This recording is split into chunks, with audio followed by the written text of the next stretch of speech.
સ્વામિનારાયણ હરે. વચનામૃત સારંગપુર નું 11.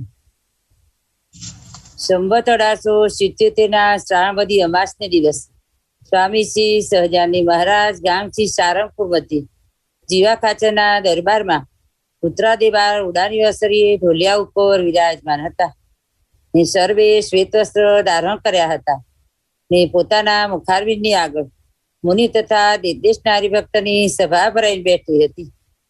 પછી મુક્તાનંદ સ્વામીએ પ્રશ્ન પૂછ્યો છે, પુરુષ પ્રયત્ન શાસ્ત્રમાં કહ્યું છે તે પુરુષ પ્રયત્ન કરીને કેટલું કામ થાય છે અને પરમેશ્વરની કૃપાએ કેટલું કામ થાય છે. પછી શ્રીજી મહારાજ બોલ્યા છે, સદગુરુ ને સત્શાસ્ત્રને વચને કરીને દ્રઢ વૈરાગને પામ્યો હોય અને દ્રઢ શ્રદ્ધાવાન હોય અને અષ્ટ પ્રકારનું જે બ્રહ્મચર્ય તેને અતિ દ્રઢ પાડતું હોય અને અહિંસા ધર્મને વિશે દ્રઢ પ્રીતિવાન હોય અને આત્મનિષ્ઠા પણ અતિ પરિપક્વ હોય તો તેને માથેથી જન્મ મરણની નિવૃત્તિ થઈ જાય છે. જેમ શાળને માથેથી પોતરું ઉતર્યું તે શાળ પાછી ઉગે નહીં, તેમ કહ્યા એવા પુણ્ય કર્મ જે યુક્ત હોય તે જન્મ મરણ થકી રહિત થાય છે ને આત્મસત્તાને પામે છે. આટલું તો પુરુષ પ્રયત્ન કરીને થાય છે. અને પરમેશ્વરની કૃપા પણ જે એવે લક્ષણે યુક્ત હોય તે ઉપર જ થાય છે ને જ્યારે પરમેશ્વરની કૃપા થાય ત્યારે એ ભગવાનનો એકાંતિક ભક્ત થાય છે. અને સ્તુતિએ પણ કહ્યું છે જે તે એ સ્તુતિનો એ અર્થ છે જે અંજન જે માયા તે થકી જે રહિત થયું તે ભગવાનના તુલ્યપણાને પામે છે. કહેતા જેમ ભગવાન શુભ અશુભ કર્મે કરને બંધાતા નથી તેમ તે મુક્ત પણ શુભ અશુભ કર્મે કરને બંધાય નહીં.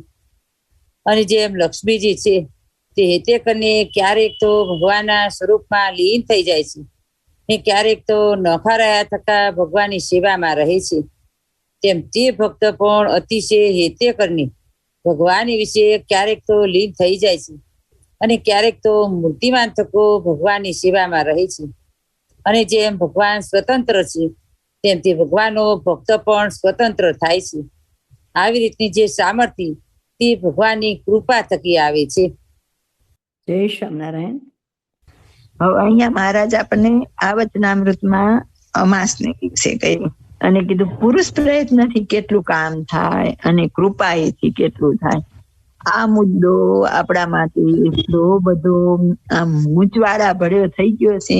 તો બાપાશ્રીએ 15મી વાતમાં પહેલા ભાગમાં આપણને એમ કીધું કે કોઈ પણ વાતમાં વચનામૃતની સાખ લેવી. એટલે કે કોઈ મુદ્દો છે, આપણે આટલા બહેનો ભેગા થયા છે, એમાં કોઈ મત બધાના દુનિયામાં તુંડે મત ભિન્ન મત જુદા હોય તો કે આપણે શું વચ્ચે સાબિતી રાખવી? તો કે શાસ્ત્રમાં શું? તો કે બીજું બધું પછી મુખ્ય વચનામૃત રાખવા.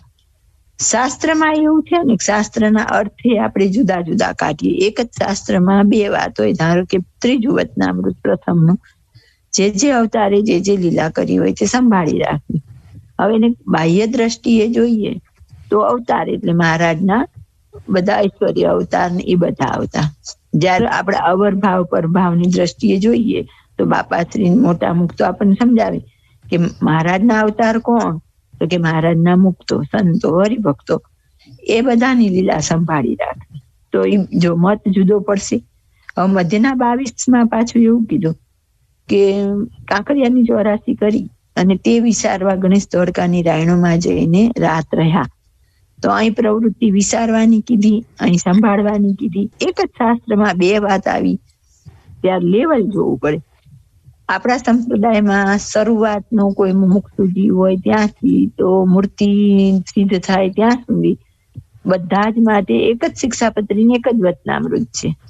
તો પછી આપણી જેટલી પાત્રતા આગળ વધતી હોય એ પ્રમાણેના વાક્ય આપણે અધિક કરવા પડે અને જેટલી પછી આપણી હજી બાકી હોય, કાચપ હોય, એને સ્વીકારવા પડે કે મને આટલું થઈ ગયું છે તો હવે મારે આટલું આગળ વધવાનું છે. દરેકે પોતપોતાનું લેવલ જોવાનું હોય. તો આપણા માટે પ્રશ્ન પૂછાણો કે પુરુષ પ્રયત્નથી કેટલું કામ થાય ને કૃપા એ કેટલું થાય. હવે આપણે બધા મામાએ આપણને આશીર્વાદ આપી દીધા એટલે આશીર્વાદની છાયામાં બેઠા છીએ.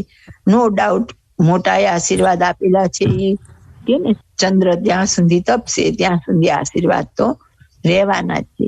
ક્યારેય મુક્તના વચન કે મહારાજના વચન ખોટા થાય નહીં. પણ તો પણ આગળ ચોખવટ તો કરી જ છે કે કૃપા કેટલી, પ્રયત્ન કેટલો. પણ એના માટે એક વાત આપણે એ વિચારીએ કે મામાએ આપણને આશીર્વાદ આપ્યા 7 શતાબ્દીમાં, તો હવે આપણે પ્રયત્ન કરવો કે નહીં? વિશ્વાસ આવી જાય એને કરવાનું રહેતું નથી. ચલો એક વાત માની પણ લીધી. તો મહારાજે તો ગાદીએ બેસતી વખતે રામાનંદ સ્વામી પાસે વચન માંગ્યું. તો એ વચનમાં એમણે એમ માંગ્યું, મારા ભક્તને જો વેદના થાય તો મને એનાથી અનંત ગણી થાય, અને મારો આશ્રિત ક્યારે અન્ન ધન વસ્ત્રથી દુખી ન રહે. એટલે કે સ્વામિનારાયણ ભગવાનનો આશ્રિત થાય એને અન્ન ધન અને વસ્ત્ર તો આપવાનું પ્રોમિસ મહારાજે ગાદીએ બેઠા એ દિવસે જ આપ્યું છે. અને કોઈ પણ રાજા ગાદીએ બેસે છે ત્યારે ગમે તેવા કેદીને છોડી મૂકે છે, એની સત્તા હોય.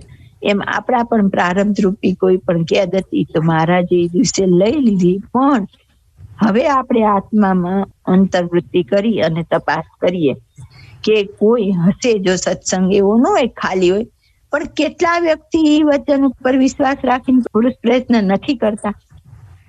એવું સત્સંગમાં કેટલા આપણને મળશે કે જેને દ્રઢ વિશ્વાસ કે મહારાજ મારું અન્ન ધન ને વસ્ત્ર પૂરું પાડનાર છે, તો હવે મારે આ લોકનો પ્રયત્ન નથી કરવો અને હું સંસાર વ્યવહારની જવાબદારી કમાવું કે બીજા પ્રયત્ન મૂકી અને એક જ હું ભગવાન ભજી લઉં તો મારું તો પૂરું કરનાર મહારાજ બેઠા છે. તો એમાં તો આપણને ક્યારેય સંતોષ નથી, શાંતિ નથી, ધીરજ નથી, અને દિવસ ને રાત જોયા વગર આપણે પ્રયત્ન કરીએ. તો એ વચન તો મુક્તના નહીં, મહારાજના હતા, અને બસ 250 વર્ષથી ચાલ્યા આવે. તો જો એમાં આપણે એ વચનમાં વિશ્વાસ છે છતાંય પ્રયત્ન કરીએ છીએ, તો આશીર્વાદમાં આમાંય વિશ્વાસ છે તો એ પ્રયત્ન કરવાનો જ છે. જે સિદ્ધાંત ત્યાં લાગુ પડે છે એ જ સિદ્ધાંત અહીંયા લાગુ પડે ને. આપણે જે સુખ છે ને એમાં તો કદાચ પ્રયત્ન નહીં કરીએ ને તોય અંધન વસ્ત્ર તો બાપ દાદા મકાન મૂકીને ગયા હોય તો મળી રહેશે. કપડા તો બહુ મોટી ચીજ નથી, અને એટલું બેંક બેલેન્સ હશે તો એના વ્યાજમાંથી આપણે ખાશું, જો સંયમિત જીવન જીવશું તો એ શક્ય બને એવું છે. તોય પણ પ્રયત્ન દરેક પોતપોતાની શક્તિ પ્રમાણ કરે. ઘણા તો અપંગ હોય ને, શારીરિક તકલીફ હોય, કોઈને થોડીક માનસિક, તો પણ યથાયોગ્ય પ્રયત્ન બધા જ આખો સંસાર પ્રયત્નમાં લાગેલો છે. હવે ચકલા જેવા ચકલાય માળો બાંધી, દરજીડો તો વળી કેટલો સરસ માળો ગૂંથે, એને વળી કોણ શીખવાડવા આવ્યું વંશ પરંપરાગત? તો એ પ્રયત્નમાં માંડ્યો છે. આખી દુનિયા સંસારના સુખ ભોગમાં દિવસ ને રાત પ્રયત્ન કરે છે, ત્યારે આવડા મોટું મૂર્તિ મેળવવા માટે પ્રયત્ન નહીં કરવો? ઓલો તો પ્રયત્ન નહીં કરવો પડે. આપણને અનંત જન્મનો અભ્યાસ છે, એટલે બાળક જન્મે છે તો એને કોણ શીખવાડે છે કે દૂધને અંદર ઉતારવા માટે પાછી ફૂંક લેવી પડે? બધાને આવડે છે. અનંત જન્મનો આ અભ્યાસ છે, એટલે એમાં કોઈને નહીં શીખવાડવું પડે. દરેક પોતપોતાના ઉદ્યમમાં મંડેલા છે. જ્યારે નવો અભ્યાસ તો મોક્ષ માર્ગ બાજુ જવાનો, મૂર્તિ મેળવવા માટેનો, તો એમાં પ્રયત્ન નથી કરવાનો. આ જ વસ્તુને જો મનમાં મૂલવીએ ને તો આ પ્રશ્નનું સમાધાન અહીંયા જ આવે. કોઈ જ વાદ વિવાદ કરવાની, કોઈ શાસ્ત્ર ગોતવાની કઈ જરૂર પડે નહીં, કોઈ એવિડન્સની જરૂર નથી. ચોખ્ખી જ વાત છે. જો ખરેખર તમને આમાં વિશ્વાસ આવી ગયો હોય, ખરેખર એ ધંધો વ્યવહાર જગતનો મૂકી દો, મુકાઈ જાય. જેને આમાં વિશ્વાસ આવી જાય કે હું મૂર્તિમાં, ત્યાં તો આપણી સગવડ ભોગવવા તો ગૃહસ્થમાં આમ કરવું પડે. ઘડીક આપણે મૂર્તિમાં રહેલા મુક્ત હતા ને ઘડીક આમાં કીધું ને, ઘડીક લક્ષ્મીજી ક્યારેક બહાર ને ક્યારેક અંદર, એમાં આપણે એવું કરીએ છીએ. ઘડીક ડોક્યું મૂર્તિમાં કાઢી આવીને ભોગ વિલાસ ભોગવવા હોય, ત્યાર પાછા આપણે ગૃહસ્થાશ્રમમાં આવી જઈએ. તો હવે આપણે શું પેલા તો કરવું ને એ આપણી બુદ્ધિથી વિચારવું કે કદાચ ચલો પ્રયત્ન કરવાની જરૂર નથી, એવું કદાચ શક્ય હોય. પણ કરીએ તો ક્યાંય મામા એવું તો નથી કીધું ને કે પ્રયત્ન કરશે એને અમે આમાંથી બાકાત રાખશું. ન કર્યો તો ક્યાંક પાછળ રહી જશું, પણ કરવાથી કોઈ નુકસાન તો નથી. ઘણા બધા વાક્યો એવા છે જ કે કરવાનો જ છે. એટલે આ પ્રશ્ન જ એવો છે કે કૃપા એ કેટલું કામ થશે અને પુરુષ પ્રયત્ન એ કેટલું કામ થશે. હવે એમાં પાછું મહારાજે પહેલી જ શરત મૂકી દીધી, સદગુરુ અને શાસ્ત્રના વચન. હવે જો સંસારમાં ગુરુ કેટલા બધા અને શાસ્ત્ર તો આટલા બધા છે જ. હવે એમાંથી શાસ્ત્રની અંદર હમણાં જ આપણે દ્રષ્ટાંત આપ્યું કે આવા 2 વાક્ય છે, એક કે બધું મૂકી દો, એક કે વિસારી દો, એક કે સંભાળી રાખો. તો એમાંથી કયું વચન પકડવું અને સદગુરુ તો દરેક પોતપોતાની સમજણ પ્રમાણે આમાંથી સ્વીકારે. કોઈને ધર્મ પ્રધાન હોય તો ધર્મ સ્વીકારે, કોઈને જ્ઞાન પ્રધાન હોય તો જ્ઞાનના વાક્ય લે, કોઈને કોઈ દેવ પ્રધાન હોય તે વાક્ય કાઢે. એમાંથી દરેકને જે રુચિ હોય શાસ્ત્રમાંથી વાત કાઢે. પણ પ્રમાણ આપણે ધારો કે આપણે એક રુચિ વાળા ભેગા થઈને સત્સંગ કરીએ, આપણે કોના વાક્ય પ્રમાણ? તો કે મહારાજના, બાપાના, મામાના, મુનિ સ્વામીના. આપણી મૌલિક વાતને વચ્ચે નહીં લાવીએ. આપણે જે વાત કરશું એમાં આપણા જે મૂળ આટલા આપણા જે માન્ય કરેલા છે ગ્રંથો, સંપ્રદાયના તમામ માન્ય જ છે. પણ એમ કોક તમને મુક્ત મળ્યા અને મુક્તે આવું કીધું, તો મુક્તમાં પણ આ બધાના શાસ્ત્રમાંથી આપણે જેટલા રેફરન્સ હશે ને થોડા એ ઝૂમ વાળું આપણું ગ્રુપ છે એમાં વચ્ચે મૂકતા જશું. તો સૌથી પહેલી વાત સદગુરુ, તો કે પેલા તમારા ગુરુનું વચન. તો પેલા ગુરુ કેવા? તો કે સદગુરુ.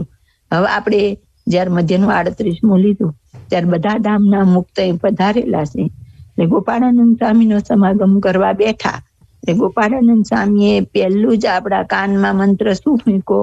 તો પહેલું જ કીધું કે જયારે અક્ષરધામના અધિપતિ પધારે છે ત્યારે બધા ધામના આવેલા, એટલે તું પહેલી સાવધાની શું રાખજે? તો કે બધા ધામ વાળા છે ને એને ઓળખી લેજે. પછી તારે જે સ્ટેશને પહોંચવું હોય એની ગાડીમાં બેસ. મૂર્તિ સુધી પહોંચવું હોય તો એવા મુક્તને ગોતજે. તો આપણને કૃપા કરીને આપણે ગોતવા નથી જવા પડ્યા, સહેજે મળી ગયા છે અને આપણા શાસ્ત્રો મળી ગયા. તો એમાંથી આપણે આ એકના જેટલા રેફરન્સ આપણને અનુકૂળ આવશે અને જેટલા મહારાજ સુજાડશે એટલા જોતા જઈશું.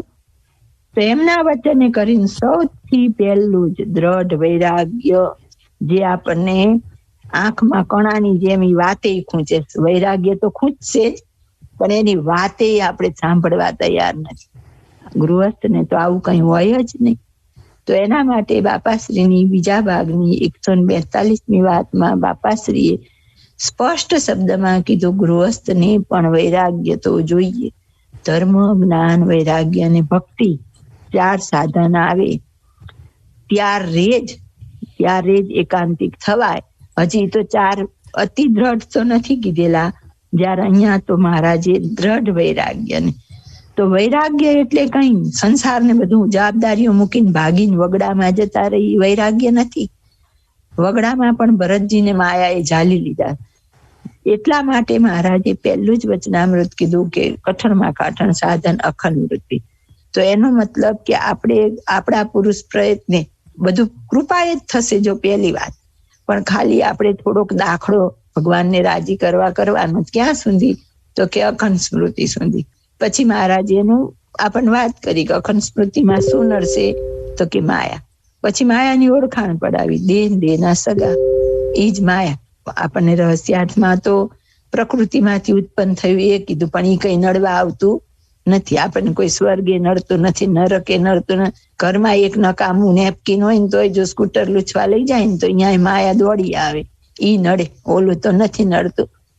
પછી એમાં આપણને કીધું કે મહારાજ મળે તો આપણને શું પ્રાપ્તિ થાય. છેલ્લે સ્વભાવ ઉપર વાત કરે તો કે સ્વભાવના વાત કરનારાનો અવગુણ આવે.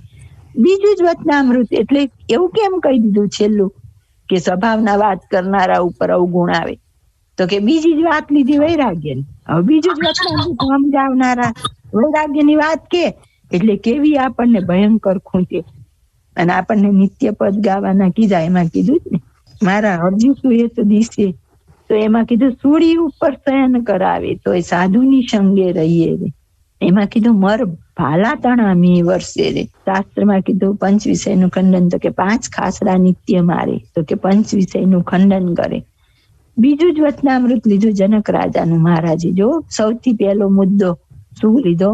તો કે વૈરાગ્ય. સંસારમાં રહ્યા છતાં નિષ્પૃહ કેમ રહેવું એ આપણને જનક રાજામાંથી શીખવાડ્યું.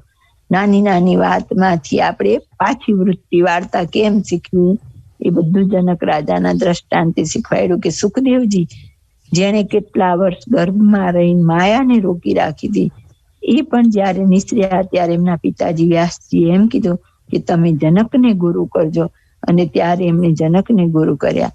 આખી તો ડિટેલમાં વાત જોઈ, સુખદેવજીને સ્વપ્ન આવ્યું, જનક પાસે ઉભા હતા. પછી એવા જનકજી, જો આપણે થોડુંક વિસ્તારથી સમજવું હોય તો થોડાક દ્રષ્ટાંતો લેશું. જનકજી એવા હતા, તેમ છતાં એકવાર એમને સ્વપ્ન આવ્યું કે સ્વપ્નમાં એ ભિખારી થઈ ગયા અને કોઈ ખાવાય નથી દેતું. પછી ભીખ માંગીને તૂટેલી ઠીબડીમાં ભીખ લઈને જાય છે, અને એ ભીખ જયારે લઈને નીકળીને તો બે આખલા લડતા લડતા આવે અને એમના હાથમાંથી એ ઢોળાઈ જાય અને એ જાગી જાય.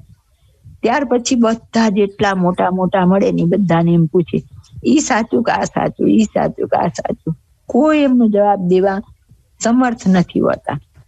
અને પછી અષ્ટાવક્ર આવે છે. અષ્ટાવક્ર ની એ પાછી આખી કહાની, કહળ ઋષિ એના પિતા હોય છે ને એને આ જનકે બાંધી રાખ્યા હોય છે, અહીંયા એને છોડાવવા આવે છે. અષ્ટાવક્ર ના જન્મ પહેલા જ કહળે અને અષ્ટાવક્ર ને શ્રાપ આપેલો હોય છે, કારણ કે બહુ જ જ્ઞાની હતા અષ્ટાવક્ર ઋષિ. અને એમના પિતા રોજે રોજ શ્લોક પાકા કરે ને ત્યારે એમ કે છે કે રોજ શું પાકું કરવાનું હોય.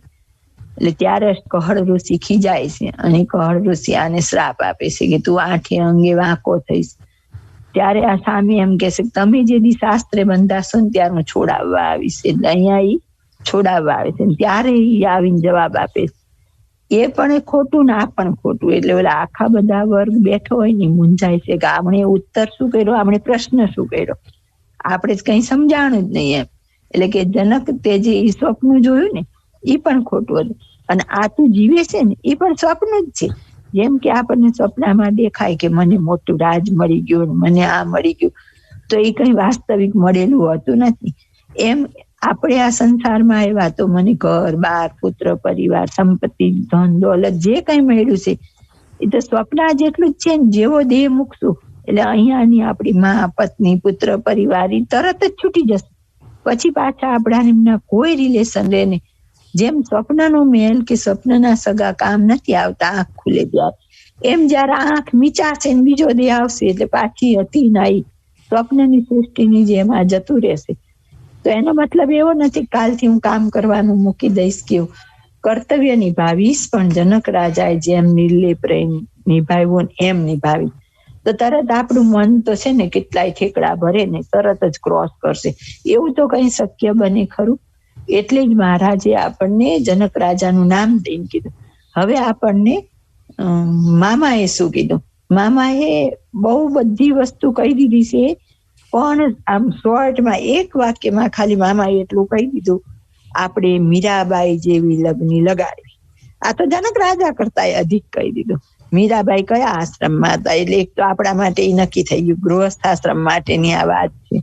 મીરાબાઈ કેવું રાજ રજવાડામાં રહ્યા છતાં એને લગ્ની લગાડી કે નહીં, એમ આપણે પણ સંસારમાં રહ્યા છતાં નિષ્ફળ રહેવાની ટેકનિક શીખવાની. ટેકનિક થી આ બધું થાય જ છે, ન થાય એવું નથી હોતું, પણ આપણે પ્રયત્ન નથી કરવો, એ દિશામાં વિચારવું નથી. ભગવાન બાજુ આપણો એટલો વેગ નથી.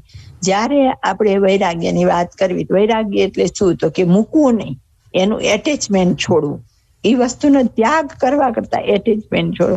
હવે એનો એક દાખલો સરળમાં સરળ આપણને બહેનોને સમજાય એવો. આપણે 20 વર્ષના 25 વર્ષના પિયરમાં મોટા થઈએ છીએ. ભાઈ બેન માતા પિતાનો એટલો લગાવ હોય ને, માને તો છોડી નથી શકતા. હવે તો આવું ઓછું થઈ ગયું છે, પણ પહેલા તો આપણે એવું હતું કે સ્કૂલ થી આવીએ ને ઘરમાં માન હોય તો આખા ઘરમાં બા ક્યાં ગયા, બા ક્યાં ગયા, બા ગમે એટલું મારી લે તો પાછા બીજી જ મિનિટ. કોઈ દિવસ મા બાપ પ્રત્યે આપણને અભાવ નથી આવતો. હવેના છોકરાઓને તો એવું બધું થાય, પણ આપણને આવતું નહીં. એટલો બધો પ્રેમ હતો. દીકરી સાસરે જતા રડે, પણ એ જ સાસરે ગયા પછી ધીમે ધીમે અહીંની માયા બધી જતી રહેશે કે નહીં? કઈ કરવું પડ્યું છે ખરા? લગાવે છે, પણ જે ઓલું વધારે એટેચમેન્ટ હતું એ ક્યાં થઈ ગયું? હવે આ ઘરે તો આ જન્મે જ્ઞાને કરીને તમે આ ઘરમાંથી આ ઘરમાં પ્રીતિ કરી, પછી ધીમે ધીમે સાસરીમાંથી આપણું પોતાનું ઘર થાય એટલે પ્રીતિ વધી જાય. પછી બધું ધ્યાન કેન્દ્રિત થઈ જાય પતિમાં. જેવું બાળક આવે એટલે પતિ ગૌણ થઈ જ જાય છે. આપણે પિયરમાં જે સાઈન કરતા હોઈએ એ સાસરે આવીએ એટલે તરત જ સાઈન બદલાઈ જાય. પછી લગભગ રેર કેસમાં કોઈને ભૂલ પડતી હોય તો ભલે, બાકી લગભગ કોઈને ભૂલ પડતી જ નથી. તો જેમ આપણે એ વસ્તુનો સ્વીકાર કર્યો એ જ રીતે દરેક વસ્તુ પદાર્થ એમાંથી વિચાર કરીને વૃત્તિને પાછી વાળતા શીખવાનું. વૈરાગ્ય એટલે એની વચ્ચે રહીને પણ નિષ્પૃહ રહેવું, એનું નામ વૈરાગ્ય. પછી એમ હું ખાતી જઉં ચાર હાથે બધું, મને કઈ ઈચ્છા નહીં પણ હવે આ તો ખાઈ લઉં, તો એ નથી, એ આપણી છેતરપિંડી. એટલે આપણે દરેક વસ્તુમાં સાર અસારનો વિવેક કરવાનો. આપણા ગુરુ આપણે જ થવાનું. અને એટલા માટે આપણે બધા માં છીએ, બરાબર? તો માં કેવી હોવી જોઈએ? તો આપણું લક્ષ્ય તો એવું જ હોય, આપણને આવડતું હોય ને તો ઇંગ્લિશ શીખવા માંડીએ, છોકરાને ભણાવવા પડશે. છોકરાઓને નવડાવતા એ પોએમ બોલીએ ને એને મોટો પંડિત કરી દેવાનું સપના હોય, ડોક્ટર બનાવી દઉં, ઓલું આ ક્લાસ શીખવાડવા મોકલું ને આ ક્લાસ શીખવાડવા મોકલી દઉં. પણ આપણા શાસ્ત્ર એમાં કેવી કીધી? તો કે જનની જીવો રે ગોપીચંદની, પુત્રને પહેર્યો વૈરાગ્યજી. હવે ગોપીચંદ હતા એ સૂર્યના પુત્ર હતા. એટલે ગોપાળાનંદ સ્વામીની વાતમાં એ છે કે અક્ષરના મુક્ત પણ જો આ બ્રહ્માંડમાં આવે અને રજોગુણી વાતાવરણનું કે શહેરનું સેવન કરે તો એ પણ ઉતરતાથી ઉતરતો પણ ન રહે. આ આપણી સાવધાની માટે. અક્ષરના મુક્તને એટલો બધો પ્રોબ્લેમ હોતો નથી. મામાએ અમૃતસરિતામાં કીધું કે અનાદિ મુક્તને બગડવાની કોઈ શક્યતા હોતી નથી, બાકી તમામને બગડવાના ચાન્સ હોય છે. તો એ સૂર્યપુત્ર હોય છે એનું તો અહીંયા અવતરણ જ એના માટે થયું હોય કે નાથ સંપ્રદાયનો આગળ પ્રોગ્રેસ કરવા માટે. તેમ છતાં આવીને એના સંસારમાં એની પત્નીઓમાં ગળાડૂબ, પેલાના રાજાને તો વધારે પત્નીઓ હતી, તો એમાં એકદમ ગળાડૂબ રે, પણ એની માને સતત મનમાં દુઃખ રે. અને પેલા રાજાઓને રાણીઓ સ્નાન કરાવે, એમાં એક વખત એની માં જોઈ જાય અને એની આંખમાં આંસુ આવે. તો એને પૂછે છે કે માં તારી આંખમાં આંસુ કેમ?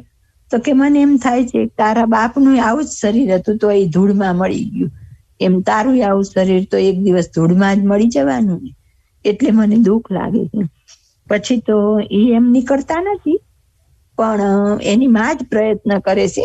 એ જાલંધર જોગી આવે છે ગામમાં, એને કાઢવા માટે એ જોગી ભગવાને જ મોકલેલા હોય છે અને એ બે મળીને એને પ્રયત્ન કરે છે.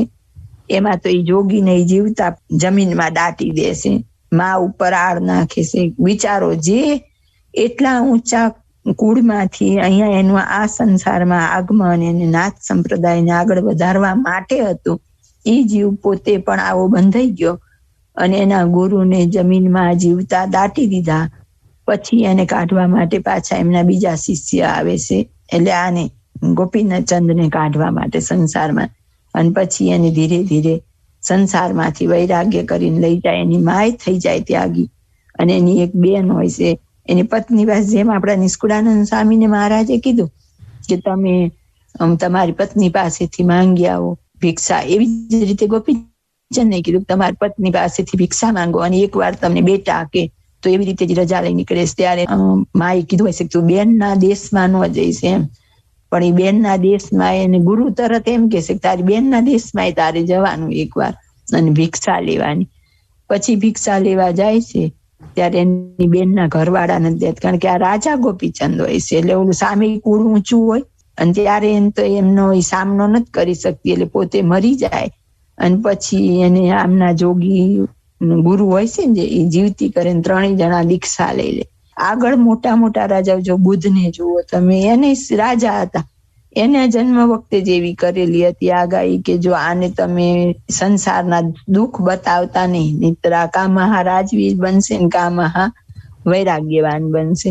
તો એમની નાનો બાળક હોય છે નીકળે. ગોપાળાનંદ સ્વામી નાની દીકરી હોય છે નીકળે. નિષ્કુળાનંદ સ્વામીને બે દીકરા હોય, માં વિધવા હોય, જુવાન પત્નીને છોડવાની, છતાંય વૈરાગ્યને લઈને સંપ્રદાયના કામ માટે નીકળે. આ બધા સંસારમાં રહેત તો એ લોકોને કઈ સંસાર બંધન ન કરત, તો છતાં એ બધા નીકળ્યા છે. એમાં આપણે નીકળવું નથી. આપણને ઘરે બેઠા મામાએ એમ કીધું હોય કે 5 જણને આ સમજાવવાની સેવા કરવી, તો થોડી હિંમત કરવાની. આપણે તો કે હું આ કરું તો મારા પતિને ન ગમે ને આ કરું ને, અલા કીટી પાર્ટી કરીએ તો આવડા મોટા મહારાજ જેવડા પતિને નથી ગમતું, તો ઓલામને ખુશ કરવા કરીએ છીએ. તો આટલી વસ્તુમાં કઈ વાંધો નથી કે એને ન ગમે એટલે ભગવાન ન ભજવા, કે આપણે ઘરે બહાર નીકળવામાં હવે પ્રતિબંધ હોય. હવે મહારાજ ઘરે આવ્યા, હવે બીજે કે ઈ ઘરમાં બેઠા હોય હું કેમ સાંભળું? તો મહારાજ કે હવે રેવા દે. એ તો કે હું તને આટલી બધી સગવડ કરી દઉં અને તોય તું પ્રયત્ન ન કરતો હોય. તું મામા એમ કીધું પડી પડીને શું થશે, કે દે પડી જશે. હવે પહેલાના જેવા દુઃખે નથી પડવાનું, પણ આવડો મોંઘો મનુષ્ય દેહ મળ્યો અને આપણે થોડોક તો પ્રયત્ન કરીએ, થોડીક હિંમત કરીએ. બીજી સેવા આપણે ન કરી શકીએ, 4-5 જણને આ જ્ઞાન ફેલાવાની સેવા, ચલો બહાર નીકળીને સેવા નથી કરી શકતા. અને આપણી તો બે સંસ્થામાં એટલી બધી કોઈ એવી એક્ટિવિટી નથી કે આપણને નિરંતર સેવાની તકે મળે. તો મામાએ ને બાપાએ આપણને કારણ સત્સંગ ફેલાવવાની સેવા આપી, પણ થોડી હિંમત કરવી પડે. સદાબા જોવો, જમકુબાઈ જોવો, જીવબા, લાડુબા જોવો, બધાના ચરિત્ર આપણે જોતા જઈએ તો ધીમે ધીમે આપણને ખબર પડે કે ઓહો, તો આની પાસે આપણે શું છીએ. આપણે હમણાં જ વાત કરી કે માનું ભાવાનંદ સ્વામી વિશે મનુષ્ય ચરિત્ર, પછી મામાનું આપણે લીધું દ્રષ્ટાંત કે મામાને આપણને એવી રીતે ન આવી જાય એટલે આપણને પહેલા આવી રીતે વાત કરી કે મુક્ત હોય એના વિશે આપણને મનુષ્ય ભાવ ન આવવો જોઈએ. તો આપણે કેવા હોઈએ છીએ કે જેમ બેને કીધું ને એમ એક ફ્રેમ બાંધી લીધી અને પછી સહેજ આપણે એમાં આડવવડું જોઈએ છે ને તો આપણને તરત જ અભાવ અવગુણ આવે. જેને આપણે અતિ વિશ્વાસ કરતા હોય એમાં પણ કોકના કહેવાથી તરત આવી જાય. મુક્તાનંદ સ્વામીને વૈરાગ્ય હતો તો એમણે ઘરેથી કેવું નાટક કર્યું ગાંડા થવાનું, અને ઘરેથી રજા લીધી. ઘરેથી રજા લઈને ઘણા બધા ગુરુ બદલા. જ્યાં રામાનંદ સ્વામી મળ્યા અને જે ગુરુ પાસે હતા તો રામાનંદ સ્વામી કીધું કે નહીં, તમે ત્યાંથી રજા લઈને ચિઠ્ઠીમાં લખાવીને લાવો. ત્યારે સ્વામીને રજા તો મળે નહીં ત્યાંથી. ત્યારે સ્વામી બહાર ઉભા રામાનંદ સ્વામીની વાતો સાંભળી. પછી એમ થયું કે હવે મને આ ગુરુ તો છોડશે નહીં, તો સદાવ્રત ચલાવતા. એટલે ગમે એટલું મન ફાવે ને એમ આપવાનું ચાલુ કરી દીધું. પછી ઓલા ગુરુને એમ થયું કે આ ગાંડો થઈ ગયો, એમ કરીને એને ત્યાંથી કાઢ્યા. હવે જે વાત હમણાં વિશ્વાસની કીધી બેન, આપણે આજે અમૃત સરિતામાં જોયું કે મોટા મુક્તની ક્રિયામાં દોષ ન પરઠવો. તો બધા જાણીએ છે મુક્તાનંદ સ્વામીના માતા, એમના માતાની દશા કેવી હતી. ત્યારે અમરેલીના મૂળદાસ જે સંત હતા એના વિશે બધાને ભગવાન જેવો નિશ્ચય હતો. તો પણ જયારે એમણે આમના મુક્તાનંદ સ્વામી નાનીનો સ્વીકાર કર્યો તો એક પળમાં આખો સમાજ વિરોધમાં આવી ગયો હતો. ત્યારે આપણી બુદ્ધિ એમ નથી રહેતી કે પણ ગમે તે હોય આની અંદર ગહન, પણ આ વસ્તુ શક્ય નથી. એવો પેલા તો આગળ કીધું ને સદગુરુ ને શાસ્ત્રના વચન, તો પેલા તો એ સદગુરુમાં એટલો દ્રઢ આપણને વિશ્વાસ આવવો જોઈએ. તો જેમ આપણે જોયું કે ગોપીનાથ, એવી જ રીતે ભરતરી એવા જ હતા. તો એને વૈરાગ નથી થતો, સંસારમાં એની પત્ની પણ પાછી બહુ મહાન હોય છે, સતી હોય છે. એને છોડાવવા માટે ગોરખનાથને આવવું પડે છે. અને ગોરખનાથ પછી એને છોડાવવા આવે તો એ નથી, પતિવ્રતા નારી પાસે હારી જાય. પછી એમણે અશ્વપાલનું રૂપ લીધું અને એને કઢાવ્યા. એમ સંસારમાં તો એક જીવ એક ડગલું જો ભગવાન બાજુ ભરવા તૈયાર થાય ને એટલે માયા તૈયાર જ બેઠી. જે જીવ માયામાં વ્યસ્ત છે એને તો માયા કઈ ચિંતા કરતી જ નથી. ધારો કે એક સ્કૂલ છે, એમાં એક ક્લાસ છે, એમાં 100 વિદ્યાર્થી છે, એમાંથી 80-90 વિદ્યાર્થી સિરિયસલી ભણે જ છે, લખે જ છે, એક ધારું કે વાંચે છે. તો એના ઉપર ટીચરને બહુ ધ્યાન નથી દેવું પડતું. પણ 1-2 એવા હોય ને તોફાની કે જો સરની નજર ન હોય છટકીને બહાર જતા રહે, સુઈ જાય, કોકને સડી કરે, એના ઉપર ટીચર સતત સાવધાન રહે. એમ જે માયાના ટોળામાં વ્યસ્ત છે ને એને માયા કઈ જ કરશે નહીં. એને ખબર જ છે કે આ તો મારા જીવ છે. પણ જે જીવ માયામાંથી બહાર નીકળી પ્રભુ બાજુ જવા માટે પ્રયત્ન કરશે એટલે ચોક્કસ માયા બેઠી થશે. સંતોએ કીધું ને કે માયાને આજ સુધી કોઈ છંછેડી નહોતી. આગળ જે ત્યાં માયા પાર નહોતા થઈ શક્યા, એટલે કે હવે માયા આ વખતે બરાબર ખીજાણી છે.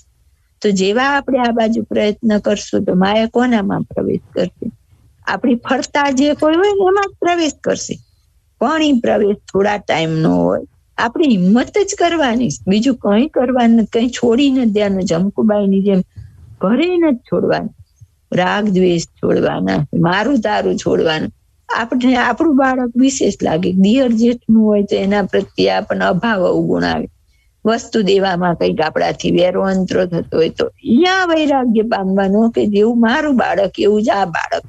એ ભાવ સાથે આપણને એમ કીધું કે જેટલા સંસારમાં કોતરીઓ છે, બિલાડીઓ છે, મીનડીઓ છે, આ તમામના પેટ આપણે જન્મ લઈને આવ્યા. તો જેમ આપણે આપણા જે બધાને મૂકીને આવ્યા છે, મહારાજ કે આને અજ્ઞાને વિચાર્યા, અત્યારના છે એને જ્ઞાને કરીને વિચારો. તો હવે આની જરૂર શા માટે? કે મહારાજ તો આપણને લઈ જવા તૈયાર છે, પણ આપણે જે એની સાથે બાંધેલું એટેચમેન્ટ હોય ને એ આપણને છૂટવા દેતું નથી. તો એનો દાખલો જોવો સંસારમાં વર્ષો ખેર વૃંદાવન સ્વામીની વાતમાં છે ને, કે એને હતા જ સારા ઉત્તમ ભક્ત, પણ દીકરીને ઘેર દીકરો નહીં એનો અફસોસ રહી ગયો. હવે એની પેઢી હલાવવા આપણે આવવું છે, તેની આપણે ચિંતા રાખવી. શું ફેર પડી જાય આપણને? એમ માર દીકરાને ઘેર દીકરો નહીં, ભાઈ વંશજ રે ને આપણા 2 પેઢી પહેલા દાદા ના આપણને મોઢું યાદ છે. કોઈ હારાવાર ની યાદ કરતા હશું. ઘરમાં 1 પેઢી પહેલા ના હારે નથી પહેરાવતા. હવે પેઢી રાખવાની ચિંતામાં આપણે જન્મ લઈને આવો. અને એનો દાખલો આ વખતની આપણી બોમ્બેની સભામાં કીધું જ ને કે બેન ના છોકરાના લગ્ન નહોતા થતા, એટલામાં એમને ભૂત થવું પડ્યું. હવે વાત આપણે સત્સંગની આટલી કરીએ, આટલું જાણીએ, પણ એટેચમેન્ટ નથી તોડતા. હવે આપણે એકદમ આમ બધા બેઠા હોય એને સમાચાર આવે કે 12 છત્રી પાસે એક્સિડન્ટ થઈ ગયો છે. તો પેલા બધા કોઈને વાગ્યું, શું થયું? પછી એમાંથી ખબર પડે કે મારા ગામનો હતો તો વધારે ઇંતજારી, પછી કે મારા કુટુંબનો જ કોક તો વધારે, અને એમાં આપણો દીકરો કે પતિ જોઈતો તો કઈ જ ન કરવું પડે. ક્યાંક એવી સ્વીચ પડી જાય ને ત્યાં આંખમાંથી ગંગા ભાદર ચાલુ જ થઈ જાય, ગંગા યમુના. તો એ એટેચમેન્ટ છે કે મિથિલા બળે એમાં મારું કાંઈ બળતું નથી, એમ દરેક કર્તવ્ય નિભાવતા નિષ્ફળ થતા શીખવાનું. મહારાજે ઓડાના પદમાં આપણને કીધું જ છે, દરરોજ ગઈએ છીએ, પ્રીતિ તોડજો રે જુઠ્ઠો જાણી કુટુંબ પરિવાર. કુટુંબ છોડજો નથી કીધું, ખાલી પ્રીતિ તોડજો. નિષ્ઠાપૂર્વક આપણી જવાબદારી નિભાવવાની. પણ જે કર્મ થઈ જાય, મારું તારું થઈ જાય, એટેચમેન્ટ જ કરાવે. જે ભેદભાવ થઈ જાય, પક્ષપાત થઈ જાય, કંઈક વધારે ઓછું લેવા દેવાનું થાય, બધું આપણને કરાવે. તો એ આપણો આ જે એટેચમેન્ટ નો છે ને જે ગુણ, એ જ મારું, હું ને મારું, એનાથી જ ભેદભાવ થઈ જાય. એટલે મહારાજે સૌથી જ પહેલી વાત આપણને એમ કીધી કે તમારે સૌથી પહેલું શું જોશે? એ તો કે વૈરાગ્ય જોશે. પુરુષ પ્રયત્ન કરવા તમારે શરૂ કરવો છે તો પેલા તમે વૈરાગ્યને પામો. આ તો ખાલી દ્રષ્ટાંત છે કે એક વખત કુવામાં એક ભાઈ પડી ગયો હોય તો એક નાનકડું લાકડાનું ઓલું થોડું પકડીને ટીંગાઈ રહ્યો હોય, ભગવાનને પ્રાર્થના કરે, પછી ભગવાન લેવાય આવે તો ભગવાન કે તું એ મૂકી દે. તો એ કે ના, તમે પેલા મારો હાથ પકડો ને પછી હું આ છોડું. ભગવાન કે ના, તું એ મૂકી દે તો હું હાથ પકડું. અને એમ જીદમાં ધરાહારી ભગવાનનો હાથ નથી પકડતો અને સંસારનો હાથ પકડે. એમ આપણે આધાર કોને માનીને બેસી રહીએ છીએ? તો કે સંસારને. કંઈક હશે ને તો તરત જ આપણને એવું થશે. તો જો આપણે ભગવાનમાં અનન્ય શ્રદ્ધા હોય, ભગવાનના મુક્તમાં વિશ્વાસ હોય કે મને આપેલું વચન સાચું જ છે, એમાં કોઈ ફેર નથી પડવાનો, તો એને એટલું બધું નહીં લાગી જાય કે એને આવી સૂક્ષ્મ સૃષ્ટિમાં આવી જવું પડે. જન્મ આવે છે એ તો હજી તોય મનાય છે, પણ ઠેઠ આપણે સૂક્ષ્મ સૃષ્ટિમાં, આપણા જ સત્સંગમાં સૂક્ષ્મ સૃષ્ટિમાં ભમે જ છે માણસો. તો કેમ એની આપણી થાય પ્રગટ? જો આશીર્વાદમાંથી એ આવેલા છે, તો આશીર્વાદમાં આવેલા પ્રેત થયા છે, તો જન્મ તો લેવા જ પડે. એના માટે પહેલો પ્રયત્ન તો કે સંસારમાંથી વૈરાગ્યને પામે. હવે બીજું તો કે દ્રઢ શ્રદ્ધાવાન બનો. એક વાક્ય ભલે એક આટલું છે, દ્રઢ શ્રદ્ધાવાન. મામાએ આપણને એમ કીધું શ્રદ્ધા છે ને એ મહારાજ અને આપણા વચ્ચેનો પુલ છે. શ્રદ્ધા ક્યારેય તૂટવી જોઈએ નહીં. અત્યારે આ સભામાં બેઠેલા લગભગ કોઈ કઈ દુઃખમાં નથી, તકલીફમાં નથી. એટલે અહીં બેઠા છીએ શારીરિક, તો એ ઘરમાં કઈ આમ દામ થામ આ લોક પરલોક નું કઈ દુઃખ એવું નથી મોટું. એટલે આપણને ખબર નથી પડતી કે મને શ્રદ્ધા કેટલી. નવ શ્રદ્ધા માટે આપણને મામા એવું કીધું કે આપણે મહારાજને એવું કેવું કે મહારાજ તમે મારી કસોટી કરો. હજી આજ સુધી હું એવી તૈયાર નથી થઈ, હોશિયારી નથી થઈ કે મામાની આજ્ઞાનું મેં પાલન કર્યું કે મહારાજ તમે મારી કસોટી કરો. આપણે દરરોજ મહાપળવંત ગઈએ, તો એમાં આપણે કેવું કેવું માંગીએ? દેશોમાં સંસારી સુખ, પેલું તો ના પાડીએ મહારાજ મને સંસારનું સુખ ન આપશે. પાછા કે દેશોમાં દેહ સુખ સંયોગ, સંસારનું સુખ તો ખરું પણ દેહનું સુખ એ ન આપતા. હવે આમ ગઈને પૂરું કરીએ અને તરત નીકળતી હોય મહારાજ અમારા પગ હાજર રાખજો તો હું જરાક મંદિર આવી શકું. મહારાજ કે કઈ પ્રાર્થના સાંભળું, પહેલા વાળી કે બીજા વાળી? તો આપણને મહારાજ અને મુક્ત ગમે તે ક્રિયા કરે, આપણો ગમે તેવો સંસારમાં સુખ કે દુઃખ આવે એમાં આપણી શ્રદ્ધા એક લેશ માત્ર ન ડગવી જોઈએ. તો શ્રદ્ધા કેવી? તો એના આપણે થોડાક દ્રષ્ટાંત જોઈએ. મને સંપ્રદાયના તમામ જે હસચરિત્રો મુક્તોના એમાં સૌથી વધારે જો આકરું લાગતું હોય કે મારા માટે લગભગ અશક્ય જેવું, તો જો દાદા ખાચરની શ્રદ્ધા બહુ, પર્વતભાઈને બહુ, એ બધા આપણે જાણીએ છીએ. તો પણ મને સૌથી વધારે લાગે તો ગોંડલના શેખ મિયા. ગોંડલના શેખ મિયા એક તો જ્ઞાતિએ મુસલમાન, સરસ એની રાજમાં નોકરી હતી, નિષ્ઠાવાન કર્મચારી હતા, એટલે એનો આદર પણ સરસ, ગામમાં સારો, રાજ્યમાં સારો, અને ગઢડા દર્શન કરવા આવે એમાં મહારાજ એને પ્રેમથી આદરથી બોલાવે. એટલે આપણી અંદર એક એવી થોડીક હોય છે ને માન્યતાઓ, એક તો મુસ્લિમ એટલે એમ લોકોને થોડીક, ત્યાર તો વધારે જ્ઞાતિવાદ નું હતું એટલે એમ થોડોક સંશય રહેતો. પ્લસ મહારાજ બોલાવે એટલે આપણી અંદર પડેલો ઈર્ષ્યા ભાવ, એટલે એમ કે મહારાજ આને બહુ બોલાવે ને એવું. ધીમે ધીમે એ બધું થોડુંક વધી ગયું. એટલે મહારાજે કસોટી બધાને બતાવવા માટે એક ચરિત્ર કર્યું. હવે કલ્પના એ કરવાની એ ચરિત્રમાં હું એ જગ્યાએ હોઉં તો હું પાસ થઉં કે નહીં. તો શેખ મિયાને કે મને તમે મારો. અંદર એકાંત ઓડી અક્ષર ઓડી બોલાવ્યા, બીજું કોઈ હાજર નહીં, અને કે મને તમે મારો. તો હવે તો શેખ મિયા માટે તો શક્ય જ નથી ને. તો કે તમે જો મને સાચું માનતા હોય મારું વચન માનો અને મને મારો, અને મને મારો. બહુ વખત કે છે એટલે મારતા જ નથી પણ તમને મારીશ એમ કે. તો કે એમ નહીં, હજી જોરથી જુસ્સા ભેર બોલો. પછી મહારાજના બહુ જ વચનના કારણે એ બોલે અને મહારાજ તરત જ દેકારો કરે. લગભગ બધાને આ વાત ખબર જ છે પણ કોઈ નાની પેઢીને કદાચ ન ખબર હોય એટલે આપણે રિપીટ કરીએ છીએ. ત્યારે પછી દેકારો કરે મહારાજ પોતે કે જો મને શેખ મિયા મારવા આવ્યા, જો શેખ મિયા મારવા આવ્યા. એટલે તો લોકોને તો જોઈતું જ હોય, જો કોઈ એક વ્યક્તિની જયારે આબરૂ ઉછાળવામાં આવે ને ત્યાર બધા તૈયાર જ હોઈએ. ત્યારે આપણી અંદરથી સાર અસારનો વિવેક બધો એક ક્ષણમાં જતો રહે અને આપણી અંદર રહેલો તમો ગુણ, રજો ગુણ બધું બહાર આવે. એટલે બધા તૂટી પડ્યા. એમ સારા એવા બધા ભેગા થઈને માર્યા.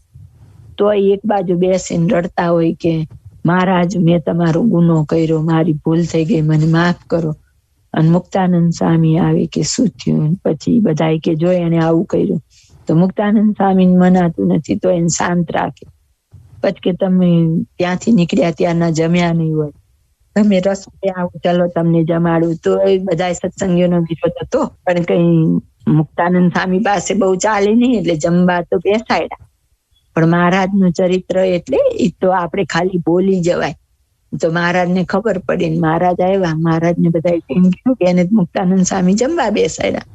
ત્યાં મહારાજ આવ્યા કે મુક્તાનંદ સ્વામી કોને પૂછીને જમાડો છે? એને તમને મારવાનું કીધું. ઉભા થાવ, કાઢો અહીંયાથી. ને એમની થાળી ફેંકવામાં આવી અને અપમાનિત કરીને અહીંયાથી કાઢવામાં આવે. એ રોતા રોતા ગોંડલ પાછા જાય. ગોંડલ પાછા જાય ત્યાં તો બીજે દિવસે રાજ દરબારમાં મહારાજનો પત્ર આવી જાય કે આ શેખ મિયાએ અમારું અપમાન કર્યું છે ને અમને મારવાની સાજીશ કરી હતી, તો તમે એને તમારા રાજ્યમાંથી રજા આપી દો. અને પછી એને રાજા તરત જ તડી પાર કરે છે કે આ ગામની બહાર નીકળી જાઓ. એટલે એમની પત્ની 2 બાળકો લઈને તરત જ બિચારા નીકળી જાય છે. અને તોય છતાં એ અફસોસ એમ જ કરે કે મારા ભગવાનને મેં મારવાનું કેમ કીધું? હું એવું કેવી રીતે બોલ્યો, હું કેવી રીતે બોલ્યો? ત્યાંથી રાજકોટ શિફ્ટ થાય છે. તો રાજકોટ ગયા પછી નાનું મોટું કામ કરતા હોય ત્યાં મહારાજને ખબર પડી ત્યાં એમની નોકરી ધંધો છોડાવડાવી. એમ કરતા કરતા ઘણું વખત નીકળી ગયું. મહારાજના દર્શનનો લાભ એમને મળતો નથી અને બદનામી તો હજી હારે ને હારે. હવે એક વાર જે રાજનો માણસ હોય અને એ વ્યક્તિને રોડ ઉપર મજૂરી કરવાના દિવસો આવે, માની લો અત્યારે યુક્રેન કે આ કાશ્મીર ફાઇલનું ચાલ્યું, તો એ પરિસ્થિતિની જગ્યાએ આપણે આપણી જાતને મૂકી જુઓ કે આપણી શ્રદ્ધા કેટલી ટકે, આપણે કેટલી જગ્યાએ પાર પડીએ. તો આ દ્રઢ શ્રદ્ધા, દ્રઢ વૈરાગ્ય ક્યાંથી થશે? તો કે સમૂહમાં આવી વાતોનું ચિંતન મનન ને નિધિધ્યાસ કરવાથી. મહારાજે એમ કીધું કે આવા ચરિત્રો સાંભળવાથી શાંતિ મળે. શાંતિ કેમ મળે? તો કે દુઃખ આવે ત્યારે આપણે હરે રહી ન જઈએ, તો મનને શાંતિ મળે. ઓહો, આગળના મુક્તો પાસે મારો તો કઈ દુઃખ છે જ નહીં, એમ કરીને મન શાંત પડે. મન શાંત પડશે તો ભગવાનમાં સ્થિર થશે. એના માટે ખાલી એક જ વાક્ય પકડીએ કે મૂર્તિમાં રાખી દીધા, કે મામાયાનું કેન્સર મટાડી દીધું, બાપાયાનું આ કરી દીધું. નો ડાઉટ એવું તો બધા જ કરી શકે, ઘણા બધા. પણ મામાએ આપણા ચૈતન્યનો ઉત્કર્ષ કેટલો કર્યો, મારી અંદરથી કામ ક્રોધ લોભ કાઢવામાં મને કેટલી મદદ કરી, મને સંસારમાં મારા દ્રઢ ઠરાવો હતા એ બધા છોડવામાં કેટલી મદદ કરી. એ એમના ગુણોનું ચિંતન કરવાનું છે આપણે. શેખ મિયા અને પછી એક વખત દાદા ખાચર મળી જાય છે, ત્યાં દાદા ખાચર કે શેખ મિયા તમે અહીંયા, ત્યારે બધી વાત કરે. અને પછી કે હું મહારાજને કેવડાવું છું જઈને. પછી મહારાજને આવીને વાત કરે કે મહારાજ શેખ મિયાની હાલત તો બહુ ખરાબ છે. પછી મહારાજ એને કહે છે કે એમને બોલાવો. પછી શેખ મિયા આવે, ગઢડાની સીમેથી મોઢામાં તણું લે અને પગે ચાલીને આવે અને પગમાં પડે. ત્યાર મહારાજ એને ભેટી અને બધાને બતાવે કે જોવો આવા અમારા શેખ મિયા, એટલે અમને વાલા. હવે આપણે આનું ચિંતન મનન કરીએ તો પહેલું તો આપણે એક કોરોનાનો રિપોર્ટ આવે ને તોય ભાઈને ફોન કરીએ, ભાઈ કોરોના આવ્યો. તે ભાઈ શું કરે? ડોક્ટર કરશે જે કરે, તમે શ્રદ્ધા રાખો. એ જે કહીએ છીએ જ આપણી શ્રદ્ધામાં કાચક છે. શ્રદ્ધા રાખો. ફોન કરીએ તેવા કરીએ, ભાઈ મને કામ બહુ નડે, ભાઈ મને ક્રોધ બહુ નડે, ભાઈ મને ભગવાનમાં રુચિ નથી થતી, ભગવાનમાં પ્રેમ નથી થતો. આપણને મુક્ત મળ્યા હોય જે, એની પાસે માસી હતા, આપણે શું લાભ લીધો માસીનો? મામા વખતે તો માનો કે હું તો બહુ ટચમાં નથી આવી, થોડોક ટાઈમ હતી ટચમાં, પણ માસી પાસે તો આપણે ખાસો સમય હતા, છતાંય આપણે કેટલો લાભ લીધો. તો આપણે બરાબર છે એમના વાત બે ચરિત્રની કરીએ, પણ વધારે લાભ આવો લેવાનો છે કે આપણને આખા ઈયળમાંથી ભમરી બનાવવા આવ્યા, તો ચટકા તો સહન કરવા પડશે ને, થોડા થોડા, વધારે નહીં તો એક ઈયળને કેટલું આમ ભમરી થવાનું તાન હશે કે એટલા બધા સહન કરે. અને ભમરીને પોતાની નાચમાં ભેળવવાનું કેટલું તાન કે કારણ વગરની ઈયળને ગોતીને લાવે, ને આટલી માટી લાવીને એનું રહેઠાણ બનાવે, પછી એને રોજ ચટકા ભરીને દર્દ આપે. એમ આપણા મુક્તો આપણને આ સત્ય વાત સમજાવે છે કે તમે સંસાર પકડીને શું બેઠા છો, સંસારમાંથી બહાર નીકળતા શીખો. આપણે જે વાત હોય, આપણે ગૃહસ્થમાં છે, આપણે આવું બધું ન હોય, આ તો બીજા ધામમાંથી આવેલા હોય એને હોય. ભાઈ આપણા મનને સતત ભગવાનમાં જોડવાનું છે. મામા કે કથા વાર્તા ને ન કરીએ તો મન બીજા રસ્તે ચડી. જે એક લેવલ પાર કરી ગયા ને એને વાંધો નથી. ડોક્ટર થવા વાળા જે થઈ ગયા ને એને હવે આખો દિવસ ટીવી જોવે ને જે કરવું હોય કરે, પણ જ્યાં સુધી એની એક્ઝામ પાસ નથી ત્યાં સુધી તો એ દિવસ રાત એમાં ખૂંચેલો જ છે. એમાં આપણું મન ભગવાન અને ભગવાનના ચરિત્રમાં ગૂંચવાવી એમાંથી સાર પકડવો જોઈએ. ભણવાની હોય છોકરાઓની સ્ટોરી તો પાછા એમાં તો મોરલ ઓફ ધી સ્ટોરી શીખવાડી દઈએ છીએ છોકરાઓને, પણ આપણે નથી શીખતા. અમૃતસાગરમાં એક દ્રષ્ટાંત છે કે લાલુભાઈ મકાનનો પ્રોબ્લેમ હોય છે અને બધા બીજા કોઈ એવી સલાહ આપી કે તમે વકીલ રોકો, તો એ તો બાપાને પૂછ્યા વગર કઈ કરે નહીં. એટલે બાપાને પૂછ્યું કે બાપા મારે શું કરવું? બાપા કે કઈ વકીલ નથી રાખવાના, કે આપણે અહીં છીએ ને કે કઈ જરૂર નથી. અને પછી મકાન જતું રહ્યું. આપણને તરત એમ, તો બાપાએ આવું કેમ કીધું હશે? મેં બાપાને ન પૂછ્યું હોત તો સારું હતું. પણ એવું વિચારવું કે મારે આ વખતનું નહીં, પૂર્વનું મારે ચૂકવવાનું બાકી હશે, એટલે બાપાશ્રી આવું કીધું, આવું ચરિત્ર કર્યું અને મારી હિસાબ પૂરો કરાયો. એવી સમજણ આપણને થાય. વીરા સેલડિયા, એનું મકાન બળી ગયું ત્યારે એના ગામ લોકોએ કીધું કે લે મોટો સ્વામિનારાયણનો ભગત થયો હતો. એ લોકો બધા બહાર ગામ ગયા હતા, મકાન આ લોકોએ દ્વેષીઓએ સળગાવ્યું હતું. તો એ કે આ તો મને સબૂત મળ્યું. કૃપાનંદ સ્વામીએ જયારે મને વર્તમાન ધરાયા ત્યારે એમ કીધું હતું મારા બધા પૂર્વના પાપ બળી ગયા. તો કે મેં નજરે જોયા નહોતા ને એટલે મને એમ થતું હતું કેમ બળ્યા? કે આજ મેં જોઈ લીધા, લો મારા બધા પાપ બળી ગયા, હવે મારો પાક્કો વિશ્વાસ આવી. એમ આપણે કરી શકીએ તો આપણી અંદર આપણે એ બધું તપાસ કરતા રહેવાનું. તો તો શ્રદ્ધાના દાખલા આપણે એક દાખલા જોઈએ કે કોને કોને કેટલી શ્રદ્ધા હતી. તો એક હળવદના બ્રાહ્મણ હતા, એને સ્વામિનારાયણનો સંપ્રદાય સ્વીકાર્યો, એટલે પછી એના દીકરા દીકરી વળતા નથી, ઉંમર થઈ ગઈ હોય મોટી. એટલે એમના પત્ની એમને એમ કે તમે એક કામ કરો ને, કે તમે મહારાજ પાસે જઈ અને જરાક વાત તો કરો કે આપણા છોકરાઓ મોટા થયા, જ્ઞાતિ વાળા તો કોઈ સ્વીકારવા તૈયાર નથી. એમ તો જાય છે બ્રાહ્મણ, મહારાજને વાત કરે. મહારાજ ખાલી એક શબ્દ કહી દીધો કે તમારા દીકરા ને દીકરીના બેયના લગ્ન કરી દો. એ જગ્યાએ આપણે પણ મહારાજ ઈ બે ભાઈ બેન આપણે કેટલી દલીલ કરીએ, જાણે કે મામાને એમને ખબર ન હોય. એ તો વિશ્વાસુ શ્રદ્ધાળુ તો પાછા આવ્યા, આવીને પત્નીને વાત કરી કે મહારાજે એવું કીધું છે કે બે ભાઈ બેન ના લગ્ન કરી દો, કે એમાં શું? તો કે સારું. ત્યારે બે એવા વિશ્વાસુ, બે લગ્ન લીધા. લગ્નની આગળ બધી વિધિ થાય ને, મંડપ બાંધો, ગીત ગવાવા માંડ્યા. એટલે હંમેશા જે દ્વેષી હોય ને એકબીજાનું ધ્યાન બહુ રાખે. આપણે સ્કૂલમાં ભણતા અને આપણે ફ્રેન્ડ સાથે બોલા થાય ને તો આપણે એનું ધ્યાન સૌથી વિશેષ રાખીએ. એમ ગામ લોકો ધ્યાન રાખતા કે આના ઘરમાં હમણાં કઈક સીધું સામાન આવે છે, કઈક અવર જવર વધી ગઈ, કઈક લાગે છે. પછી તો મંડપ બંધાણો, પછી ગીત ગવાય. તો કે આના ઘરમાં લગ્ન લીધા, આનું કર્યું કોણે? આપણે તો આને નાત બાર મૂકેલા, કોણે તક પણ કર્યું, આપણે જોવું પડશે જરા.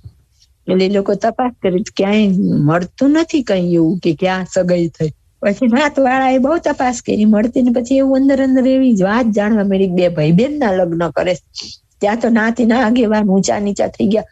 આ તો આપણે નીચા જોયા જેવું થાય ને, આવું તો કોઈ દી થતું હશે ને, આવી વળી નવી રીત. તો કે હાલો આપણે બધા એના ઘરે જઈએ. એટલે જ્ઞાતિના બધા આગેવાનો મળીને આવ્યા. એ કે તમે ક્યાં કર્યું સગપણ? તો કે કઈ નહીં, ક્યાંય નથી થતું. એટલે ભાઈ બેન નું બે ના લગ્ન કરવા નક્કી કર્યું. ત્યાં તો ઓલા બધા બળી મર્યા કે એમ કઈ થતું હશે. તો કે શું કરું, કે તમે લોકોએ તમને જ્ઞાતિ બહાર મૂક્યા, એટલે કોઈ અમારી દીકરી દીકરાને તો લેતા નથી. ત્યાં તો એક જણો આગેવાનો તો એ જ કે તારી દીકરી હું લઈ જાઉં મારા દીકરા વેળાએ, બીજો કે લે તાર દીકરા વેળાએ મારી દીકરી આપું. અને એ જ માંડવે બધા ધામધૂમથી લગ્ન થયા. પણ આ જગ્યાએ આપણે હોઈએ તો ખાલી આપણને કોક જગ્યા બતાવી હોય, મામા એ માનો કે આપણને માસી મામાએ કીધું કે આ જગ્યાએ સગપણ કરી નાખો, અને આપણે કર્યું. અને પછી આપણને ખબર પડી કે માણસ થોડાક નબળા છે, આવક ઓછી, કઈ પણ આપણને સંસારની દ્રષ્ટિએ ખોટ લાગી તો આપણે તરત તર્ક કરશું. પણ ત્યારે આવા જો આપણે વચનો વિચારેલા હોય તો આપણે તર્ક નહીં થાય અને આપણને શ્રદ્ધા વધતી જશે. તો એવી જ રીતે જો શ્રદ્ધા રાખવાના તો કેટલા દ્રષ્ટાંત છે આપણે.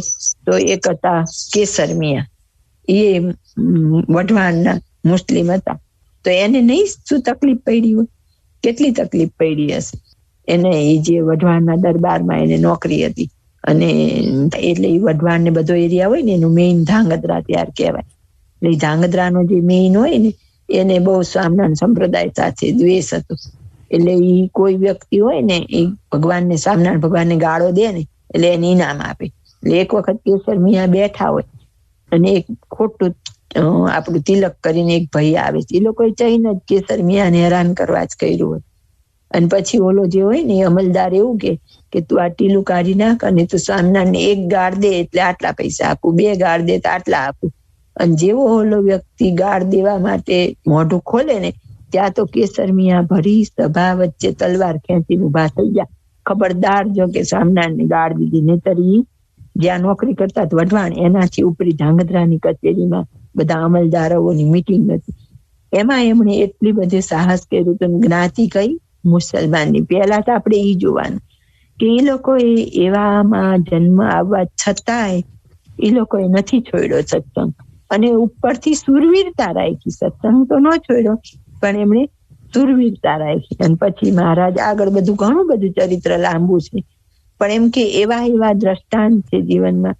પછી મને બહુ ગમતું ચરિત્ર હોય તો ખોરાસાના રાજા ભાઈ, ગામમાં સંતો આવે છે, એમને અવશ્યનું કામ હોવાથી નથી હાજર હોતા, પણ બીજા ભાઈ હોય ને એમ કહીને ગયા હોય કે મારા ઘરેથી સીધું સામાન લાવી અને સંતોને રસોઈની વ્યવસ્થા કરજો. રસોઈની વ્યવસ્થા એને કરી દીધી. પછી આવે છે ત્યારે પૂછે છે કે બધી વ્યવસ્થા થઈ ગઈ હતી ને? એટલે ઓલા ભાઈ કે આ થઈ ગઈ હતી, પણ એના અવાજમાં એમને એવું લાગે તો કે કેમ તમે આમ બોલો, કઈ પ્રોબ્લેમ? તો કે ના જવા દો, વ્યવસ્થા થઈ ગઈ, સંતોને જમાડી દીધા. તો એને શંકા જાય છે, એટલે કે છે જેવો એ કો મને. ત્યારે કે છે કે હું ઘરે લેવા ગયો તો ભાભી એવું કીધું કે આવા તો કેટલાય હેલા આવે, હું કઈ લોટ દળવા નવરી થોડી છું, નથી દેવાનું, જાવ. એટલે પછી કે મેં મારા ઘરેથી વ્યવસ્થા કરી દીધી, સંતોન જમાડી દીધા. બસ આટલી વાતમાં તો રાજાભાઈ લાગી ગયું કે આ સંસાર, આ ઘર, આમના માટે હું આ બધું કરું.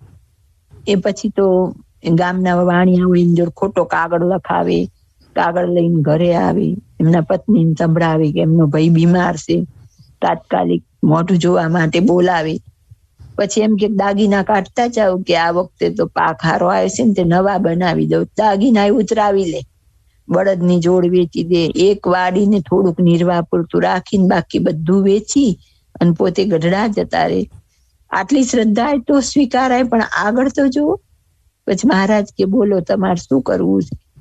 ચરિત્ર તો લાંબુ, હું બધા તમને શોર્ટમાં કહીશ, પણ મનન કરવું. આપણે બીજી સભા આવે ને ત્યાં સુધી, અને કંઈક સુખ દુઃખ આવે ને ત્યારે આ વાતોનું મનન કરવું.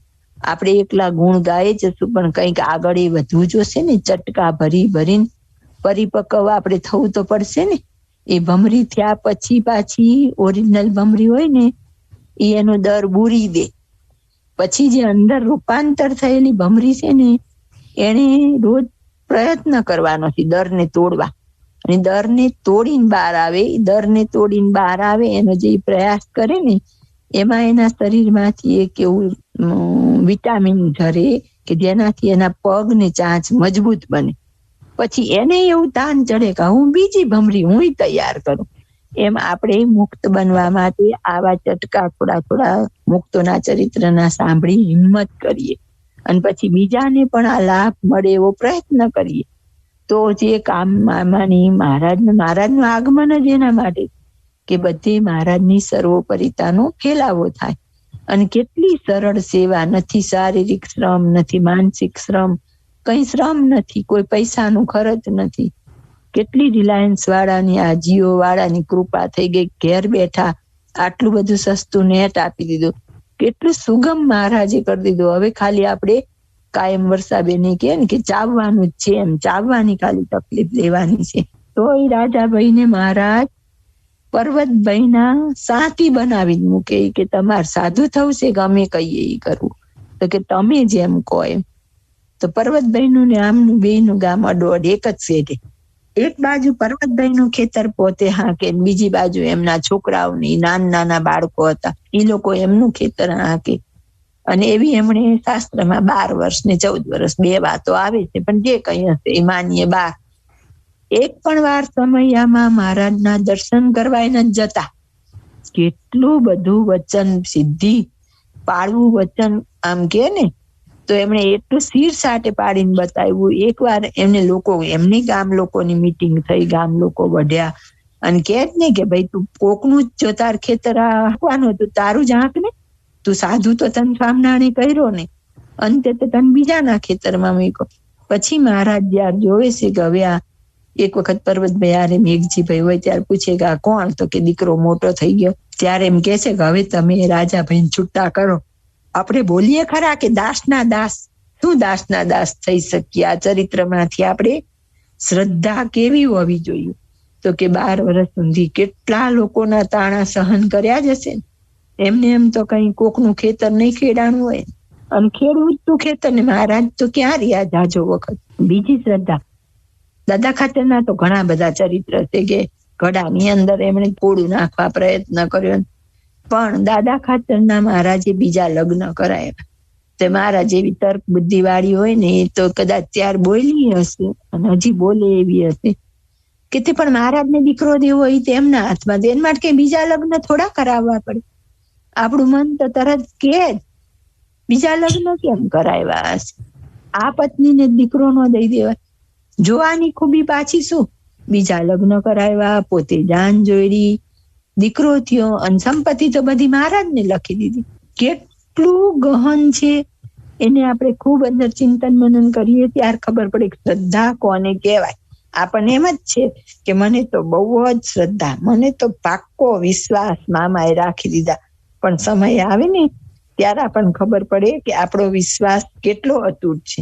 એક ખાલી આપણું કઈક કુટુંબ પરિવારમાં નાની મોટી સેજ આમ ઉઠક બેઠક થાય, ઊંચું નીચું જીવન બને ને ત્યાં તો આપણે આમ કઈક હળબડાટી આવી જાય અને આમ શું કરીએ શું નહીં એવું થઈ જાય.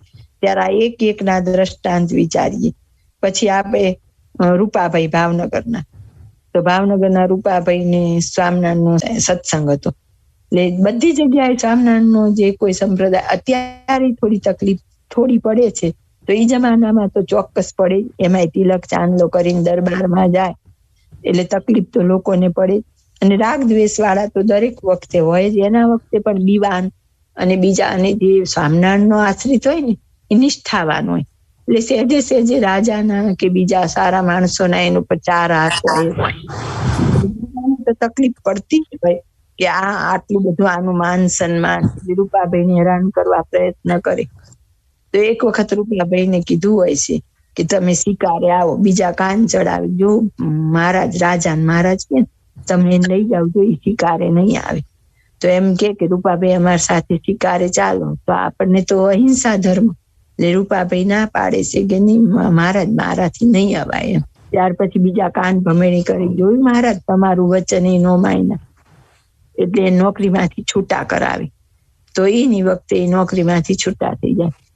પછી 6 મહિના થઈ જાય એમને નોકરી નથી હોતી. એટલે જે એમની પાસે હોય ને એમાંથી જીવન નિર્વાહ ચલાવે. 6 મહિના પછી એમના રાણીને એક વખત બહાર જવું હોય જાત્રાએ.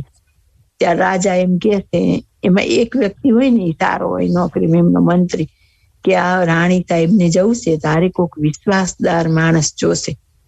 તો કે મહારાજ કે વિશ્વાસુ તો કે રૂપાભાઈ હતા, પણ એને તો આપણે છૂટા કર્યા. તે રાજા કે એમાં શું, કે પાછા બોલાવી લે. પણ કે મહારાજ એનો 6 મહિનાનો પગાર બાકી છે. તે કે આપી દેશું પગાર. એટલે પાછા એમને બોલાવ્યા. પાછા આવ્યા, રૂપાભાઈ લઈને ગયા. એમણે કીધું કે મને હિસાબ બહુ ન આવડે, એટલે હિસાબ કરે એવો એક માણસ આપો વિશ્વાસ. અને ગયા, સરસ જાત્રા પૂરી કરીને આવ્યા. જાત્રા પૂરી કરીને આવે છે રાજા ખુશ થઈ જાય. પછી રાજા એને ઇનામ આપી. અને વળી ઓલા દ્વેષીલા હોય ને એમ થયું આને પાછું ઇનામ મળ્યું. પાછા કાન ભંભીરા. એક વખત રાણીએ જાત્રામાં રાત્રે રૂપાભાઈને બોલાવ્યા હોય કે તમે અત્યારે આવો. ત્યારે રૂપાભાઈ એવું કહેવડાવે કે મહારાજની આજ્ઞા નથી, એટલે રાત્રે હું તમને એકાંતમાં નહીં મળી શકું, તો હું દિવસે મળવા આવીશ. એ વાતને ચગાવવામાં આવે કે જો રાણી સાહેબ નું માયના નહોતા અને આવું કર્યું હતું. પછી રાણી સાહેબ ને પૂછે તો કે હા મને મળવા નહોતા આવ્યા, મેં કેવડાવ્યું હતું. એટલે પાછા રૂપાભાઈને બોલાવે. રૂપાભાઈ કે અમારા ભગવાનની આજ્ઞા નથી, એટલે હું એવી રીતે રાત્રે ન ગયો. તો પાછા કાઢી મૂક્યા. પછી 12 મહિના સુધી પાછી વખતે કાઢ્યા. પછી પાછી ગામમાં રાણીને નવા દાગીના કરાવવા હોય. ને પાછા રાજા વિચારે ને એમને ભુજ નો ગમે સોનીનો નમૂનો, ઠેઠ ભુજ દાગીના લઈને આવવાનું હોય. તો કે વિશ્વાસુ માણસ જોઈએ, એ તો કિલોમાં હોય, કઈ 100 ગ્રામ કે તોલામાં તો હોય નહીં. પછી પાછા બધા કે કોને બોલાવશું? તો કે રૂપાભાઈ જેવું વિશ્વાસુ કોઈ નહીં. પાછા રૂપાભાઈને બોલાવે. ત્યારે ડબલ પગાર કરી દે, 12 મહિનાનો પગાર આપે. ત્યારે એમ એક ગુમાસ્તો હારે લઈ અને રૂપાભાઈ જાય બધા સરસ દાગીના કરાવી દે. રાણી ખુશ થઈ જાય. વળી નોકરી ચાલતી થાય, વળી દ્વેષી લોકો હોય, વળી ઊભું કર્યું કે આને કાઢવો કેમ. આમે સમાજમાં જે કોઈ આગળ વધ્યું હશે, કોઈ પણ આપણા સંપ્રદાયના કે બીજા સંપ્રદાયમાં, કે ઈસુ ખ્રિસ્તને એના ચેલા નડ્યાતા, મોહમ્મદ પેગમ્બરને એના જ સંતો નડ્યાતા, એમ દરેક વખતે એવું જ હોય. તો પાછું લોકોએ ઊભું કર્યું. પાછા રાજાને જવાનું હોય. એક વખત ગામની બહાર એક બહુ મોટો સિંહ આવી જાય અને બહુ રંજાડ કરતો હોય. એટલે બધા ખેડૂતો બધા ફરિયાદ કરે રાજાને કે અમને બચાવો, એમ કે અમારે ઢોરા લઈ જાય છે, છોકરા લઈ જાય. તો કે આને કોક તમે ગમે એમ કરીને મારો. હવે રાજા એના સિપાહીઓને મોકલે પણ કોઈ નાથી મળતો નથી. પછી કોક પાછું વિઘ્ન સંતોષી હોય ને, એટલે કે રૂપાભાઈને મોકલો મારા. એટલે રાજા વળી એને હુકમ કરે. રૂપાભાઈ વિચાર કરે મારો અહિંસા ધર્મ કરવું છું. પછી મહારાજ આવે છે અને મહારાજ સ્વપ્નામ કે રૂપાભાઈ ચિંતા ન કરો, પ્રજાને રંજાડે છે એટલે એને મારવામાં પાપ નથી, તમારો રાજ ધર્મ બને છે, તમે જાઓ, તમારી રક્ષામાં અમે છીએ, પણ તલવાર રાજાની માંગીને જજો. એટલે બરાબર યાદ રાખે. એ કે છે હા રાજા હું જઈશ, પણ કે મને તમારી તલવાર આપો તો જવું. કે તો કે સારું. જાય છે અને વાઘના મોઢામાં એક હાથમાં ગોદડું વીંટી દે, નાખી દે અને પછી બીજા હાથથી તલવારથી ઓલાને કાપી નાખે અને એમની જીત થઈ જાય. પણ એ પેલા બીજા હોય ને જે એમના વતી પોતે લઈ માથે કે અમે આ કર્યું એમ, એ જાય છે રાજા પાસે કે અમે મારી દીધો, એટલે મહારાજ એને ઇનામ આપી દેશે. પછી ધીમે ધીમે ખબર પડે છે કે આ તો આ લોકો ઇનામ લઈ ગયા, માર્યો તત રાજા ભાઈ. એટલે રાજા ભાઈ બોલાવીશ કે રાજા ભાઈ તમે માર્યા કે આ તો કે સાબિતી, તો એ ઓલી તલવાર બતાવીશ રાજાને. મહારાજે કીધું હોય છે કે રાજાને તલવાર લઈને જજો, તે લોહી વાળી હોય. એટલે આ લોકો માની જાય છે કે રાજા, અને પછી 5 ગણું ઇનામ આપે. પણ એટલા વખત સુધીની આપણા ધીરજ ખરી?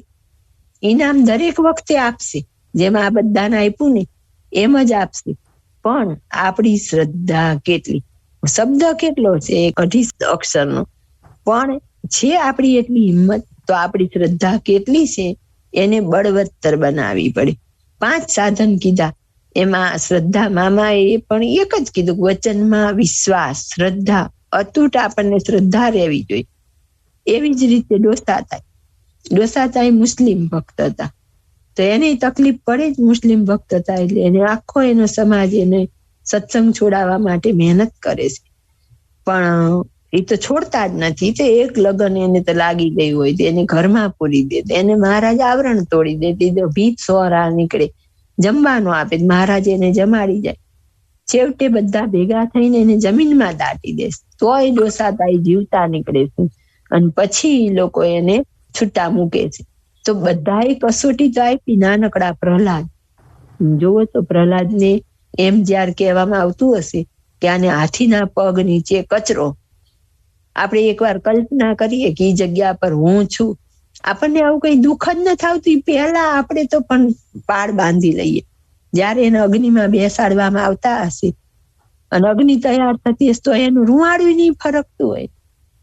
કેટલી ધીરજ હશે. એટલે આપણને વૃંદાવન સ્વામીએ 165મી વાતમાં એમ કીધું, રંતીદેવને 50 દિવસે અનાજ મળ્યું. 50 દિવસે મળે છે તો પણ એ જ વખતે ભગવાન જ આવે રૂપ ધરીને માંગણ તરીકે, અને એની 2 વહુઓ અને દીકરા અને એ બધા જમવા બેઠા હોય અને એ આવે છે માંગણ, એને કે હું આપું, પત્ની કે ના મારો ધર્મ શું આપું, તો દીકરો કે મારો ધર્મ, દીકરાની વહુ કે મારો ધર્મ, એમ કરીને આપે છે. અને એને એટલા દિવસે એને ભૂખ્યું જ રહેવાનો વારો આવે છે તો એની ધીરજ ન ડગી. રંતીદેવ એવા રાજા હતા કે એના રાજ્યમાં આખી પ્રજાને 12 વર્ષ સુધી અનાજ ચાલે ને એટલો સંગ્રહ કરતા. પણ એ વખતનો દુષ્કાળ 14 વર્ષ ચાલ્યો, એટલે ખૂટી ગયું બધું. જ્યાં સુધી એની પાસે થોડુંક હતું ત્યાં સુધી પ્રજાને આપ્યું. પછી નથી દઈ શકતા ત્યારે પ્રજાની હાથ જોડીને માફી માંગે છે કે હવે હું કઈ કરવા સમર્થ નથી. પછી ભગવાન એને 50 દિવસે આપે અને એ આવી રીતે એક માંગણનું રૂપ લઈને લઈ લે તો એની ધીરજ ડગતી નથી. એટલે આપણને વૃંદાવન સ્વામીએ હોમવર્ક આપ્યું, કેવી રીતે જીવનમાં ધીરજ રાખવા. ધીરજ આખ્યાન વાંચો. હવે ધીરજ આખ્યાનમાં લગભગ બધા દ્રષ્ટાંત પરોક્ષના છે. તે વળી કઈક શું પરોક્ષા દ્રષ્ટાંત આપણાથી ન લેવાય? અરે દત્તાત્રેય 24 ગુરુ કર્યા, એમાં વેશ્યાની ગુરુ કરી છે. તો દરેક માંથી ગુણ ગ્રહણ કરતા શીખીએ, એ વાતોનું મનન કરીએ, જગતની વાતોનું મનન કરીએ છીએ, આજની ફેશનનું મનન કરીએ છીએ. તો આ બધાનું મનન ન થાય આપણા. મનન તો આવા કોઈ પણ સાત્વિક હોય ને એ બધાનું કરવું જોઈએ ને, થોડું નોલેજ આપણને એ બધાનું હોવું જોઈએ. એક સૂક્ષ્મ દ્રષ્ટિકોણ મારો એવો, મામા આપણને એવું કહી ગયા કે અહીં ક્ષત્રિય બધા જ આવશે, બીજા દેશના જે ધર્મના સંસ્થાપકો છે એ બધા આવશે. તો માનો કબીર આવે, અખા આવે, ઈસુ ખ્રિસ્ત આવે કે ગોપીચંદ આવે કે ગોરખનાથ આવે. ગોરખનાથ તો એકવાર આપણામાં ભગુજી થઈને આવી ગયા. તો એ બધા આવશે ત્યારે એનો માનવા વાળો વર્ગ આવશે અને એને પૂર્વનો આ સંસ્કાર હોય અને આ વાત સાંભળે ને. બાજન રાજાએ ખાલી ઊંટ મરેલું જોયું, એમાં એને વૈરાગ્ય આવી ગયો. એમાં આવી વાત સાંભળે ને એમાં કેટલા એને ચટકી ચડી જાય અને એકદમ જ એને અંદરથી મહારાજ પ્રેરણા કરે અને ધીમે ધીમે એનો એ રસ્તો બદલાઈ જાય. તો આવા તો આપણે કેટલાય સંપ્રદાયમાં આજ સુધીમાં જોયા દ્રષ્ટાંતો. સદાબાને એમના પતિ મારવા માટે તલવાર તાણે છે, ત્યારે પછી મહારાજ એને બચાવવા આવી. તો જયારે તલવાર તાણી તો એ પેલા ત્રાસ તો દેતા જ હશે ને, એને ભગવાન ભજવામાં વિઘ્ન તો કરતા જ હશે ને, તોય છતાં એમણે બળદિયાના રત્નો ભક્ત ને બાપાની વાતમાં આવે છે ને મદદ કરતા અને પોતે પોતાના ઘરે રાખતા. તો એ બધા વિઘ્નોમાંથી લગભગ બધા મોટા પસાર થયા જ હોય છે. તો સત્સંગના આવા જે ચરિત્રો આપણા બીજાના, પછી આપણે કહીએ કે કૃપા કેટલી, પુરુષ પ્રયત્ન કેટલો, તો ખરેખર જેને વિશ્વાસ આવી જાય તો નરસિંહ મહેતા જેવું જીવન બની જાય. બીજે જ દિવસે મામેરું હોય તો એને ચિંતા હતી. એમ જેને પૂર્ણતયા શ્રદ્ધા આવી જાય એની તમામ જવાબદારી મહારાજ ઉપાડી લેશે, કરતા એના મહારાજ બની જાય. પણ ક્યાંક ને ક્યાંક આપણામાં એવી ખામી છે, એટલે આપણે પકડી નથી શકતા અને એટલે આપણે ગાંગાઈ થઈ જાય છે. આ લોકના કામમાં તો આપણે પુરુષ પ્રયત્ન કરીએ જ છીએ, તો એ આપણી જે ત્રુટિ છે એને બળવત્તર કરવા માટે આપણે પુરુષ પ્રયત્ન કરવાનો, માટે આપણે મોટાના વચન માનવાના. તો વૃંદાવન સ્વામીએ કીધું ધીરજ રાખવા, ધીરજ આખ્યાન વાંચવું, મનને જીતવા મનગંજન વાંચવું, હૃદયમાં પ્રકાશ કરવા હૃદય પ્રકાશ વાંચવું. આ બધું જે આપણને કીધું છે આપણે આખા જીવનમાં વાંચવા કે સમજવા પ્રયત્ન કરીએ છીએ ખરા ક્યારે, તો એ આપેલું આપણું હોમવર્ક કહેવાય. એમાંથી આપણે ચિંતન મનન કરીને મનને તૈયાર કરવું પડે. એક એક ચરિત્ર ઉપર વિચાર કરવો જોઈએ કે ભાઈ આ બધા મોટા મોટા આવા બધા ત્યાગ, જમકુબાઈ ખાલી એને વચન સાંભળે અને એ ઘર છોડીને નીકળી જાય અને ઊંટના ખોખા મારે, ઘર છોડી નીકળે તો એને વિચાર્યું હશે કે એનો પતિ તો રાજા છે. હવે રાજાને તો એક સ્ત્રીને પકડતા વાર કેટલી, અને પકડે પછી એને જીવતી છોડે ખરા, તોય એને કેટલી બધી હિંમત દાખવી. અને મહારાજે એમ ન કીધું કે તમે ઘરમાં રહીને ભગવાન ભજજો, અહીં આવવાની કોઈ જરૂર નથી. મહારાજે એને સંતાડ્યા, પછી માતાજી એવું નામ ધરાયું અને ભુજમાં રાધીબાઈ સાથે રાખ્યા. અને બે જ્યાં દેહ છોડ્યો તો એક સાથે છોડ્યો કે ના લાધીબાઈ કે હવે હું જઈશ, તો કે ના હું એકલી રહીને શું કરું, તો કે આપણે બે સાથે જઈએ. એટલે પેલા માતાજીને દેહ છોડાવે છે અને પછી લાધીબાઈ નો દેહ છોડે છે.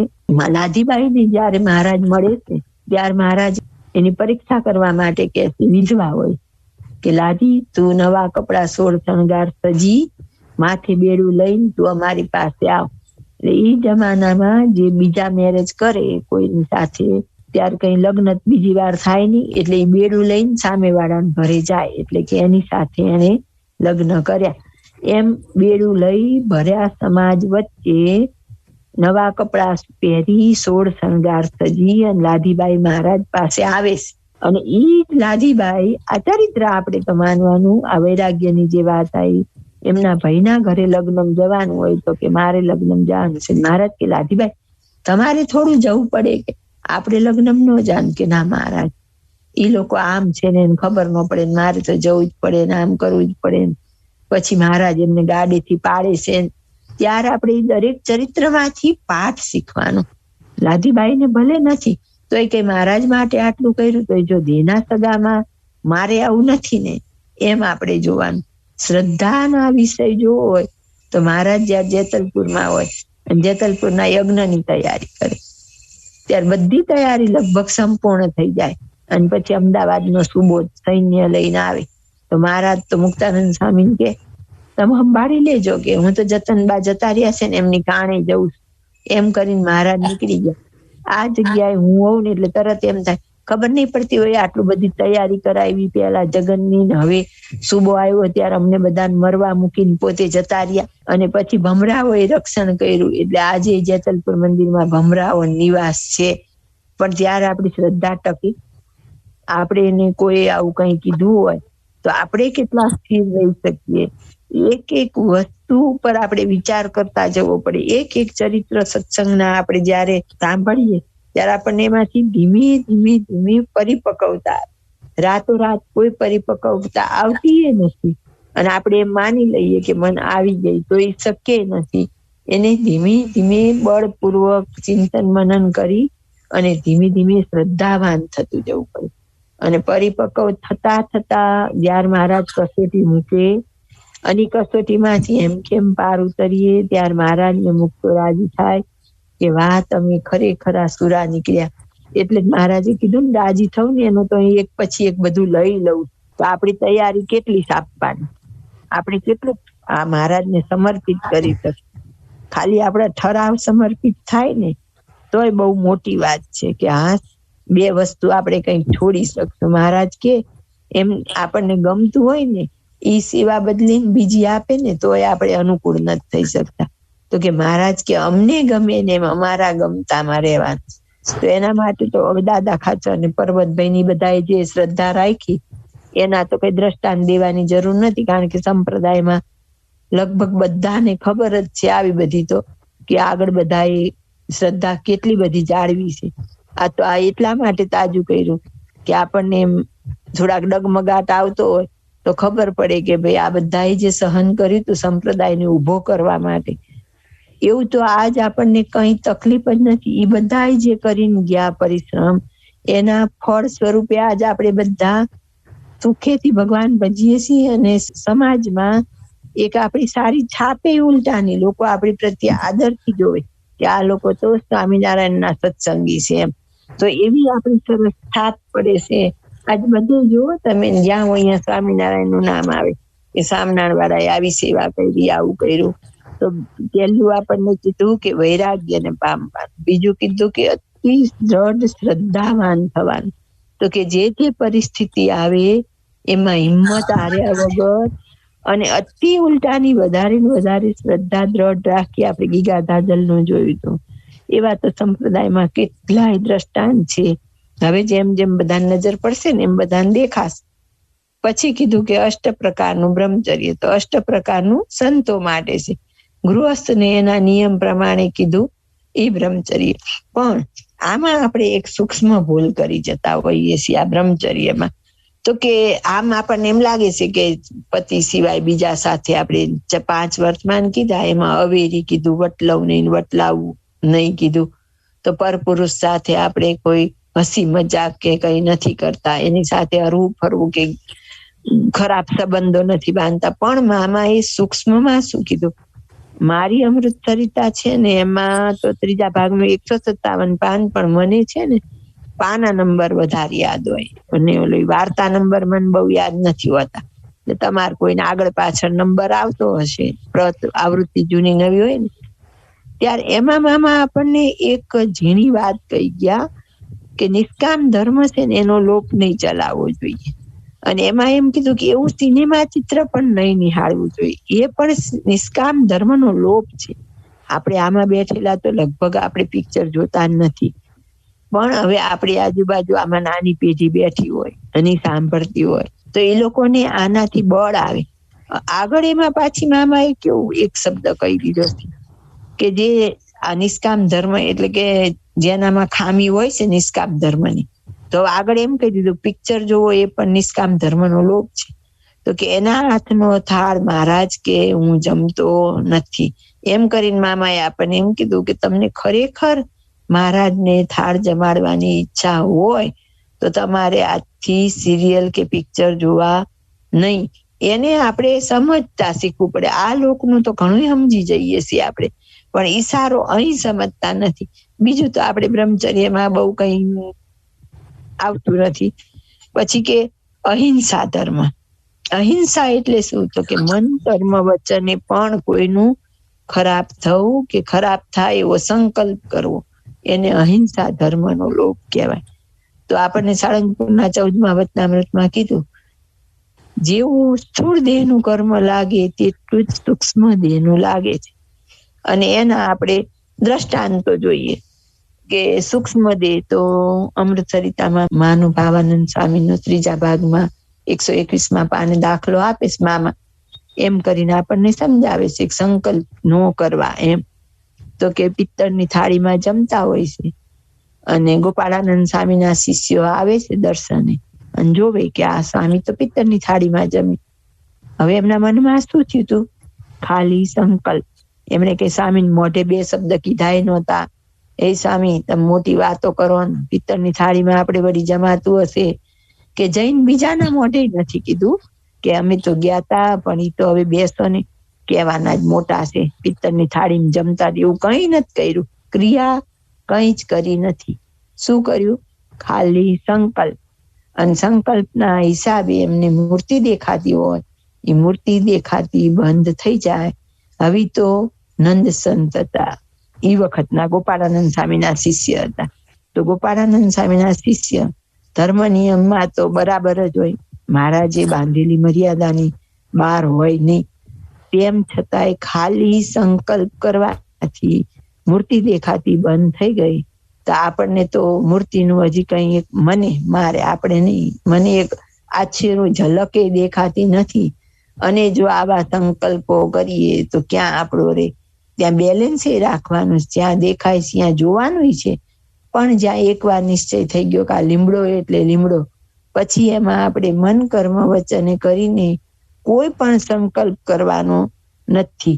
તો અહિંસા ધર્મમાં આપણને કીધું કે આપણે મન કર્મ વચને કોઈનું ખરાબ થાય એવું કઈ ઈચ્છવું પણ નહીં કે કરવું પણ નહીં. મામાએ તો સૂક્ષ્મમાં આપણને આમાં મોટી જવાબદારી આપી દીધી છે કે સમૂહમાં આજ્ઞા લોપ થતો હોય અને જોયા કરવું તે દ્રોહ છે.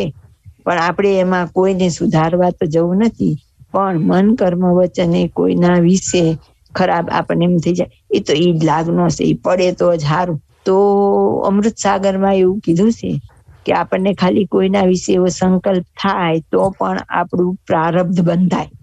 જો સંચિત ક્રિયમાણ શબ્દ નથી, એનાથી આપણું પ્રારબ્ધ બંધાય. આપણા સંસારમાં આપણે રાગ દ્વેષથી પર થવું હોય તો આ રીતે અર્થ સમજીએ એટલે તરત બીક લાગે કે નાના બાપા મારું પ્રારબ્ધ બંધાઈ જશે. અને પ્રારબ્ધ કર્મ તો કે ભોગવે જ છૂટકો. ગઢડામાં દાદા ખાચરના દરબારમાં જયારે સંતો અને મહારાજને સભા કરીને બેસતા ત્યારે ત્યાં એક પગે લંગડો એવો બળદે આવી બેસતો. પછી એક વખત બધા કહેશે કે મહારાજ આનું આવું શું પુણ્ય હશે કે આને કથા સાંભળવા મળે, એની દરરોજ બેસે.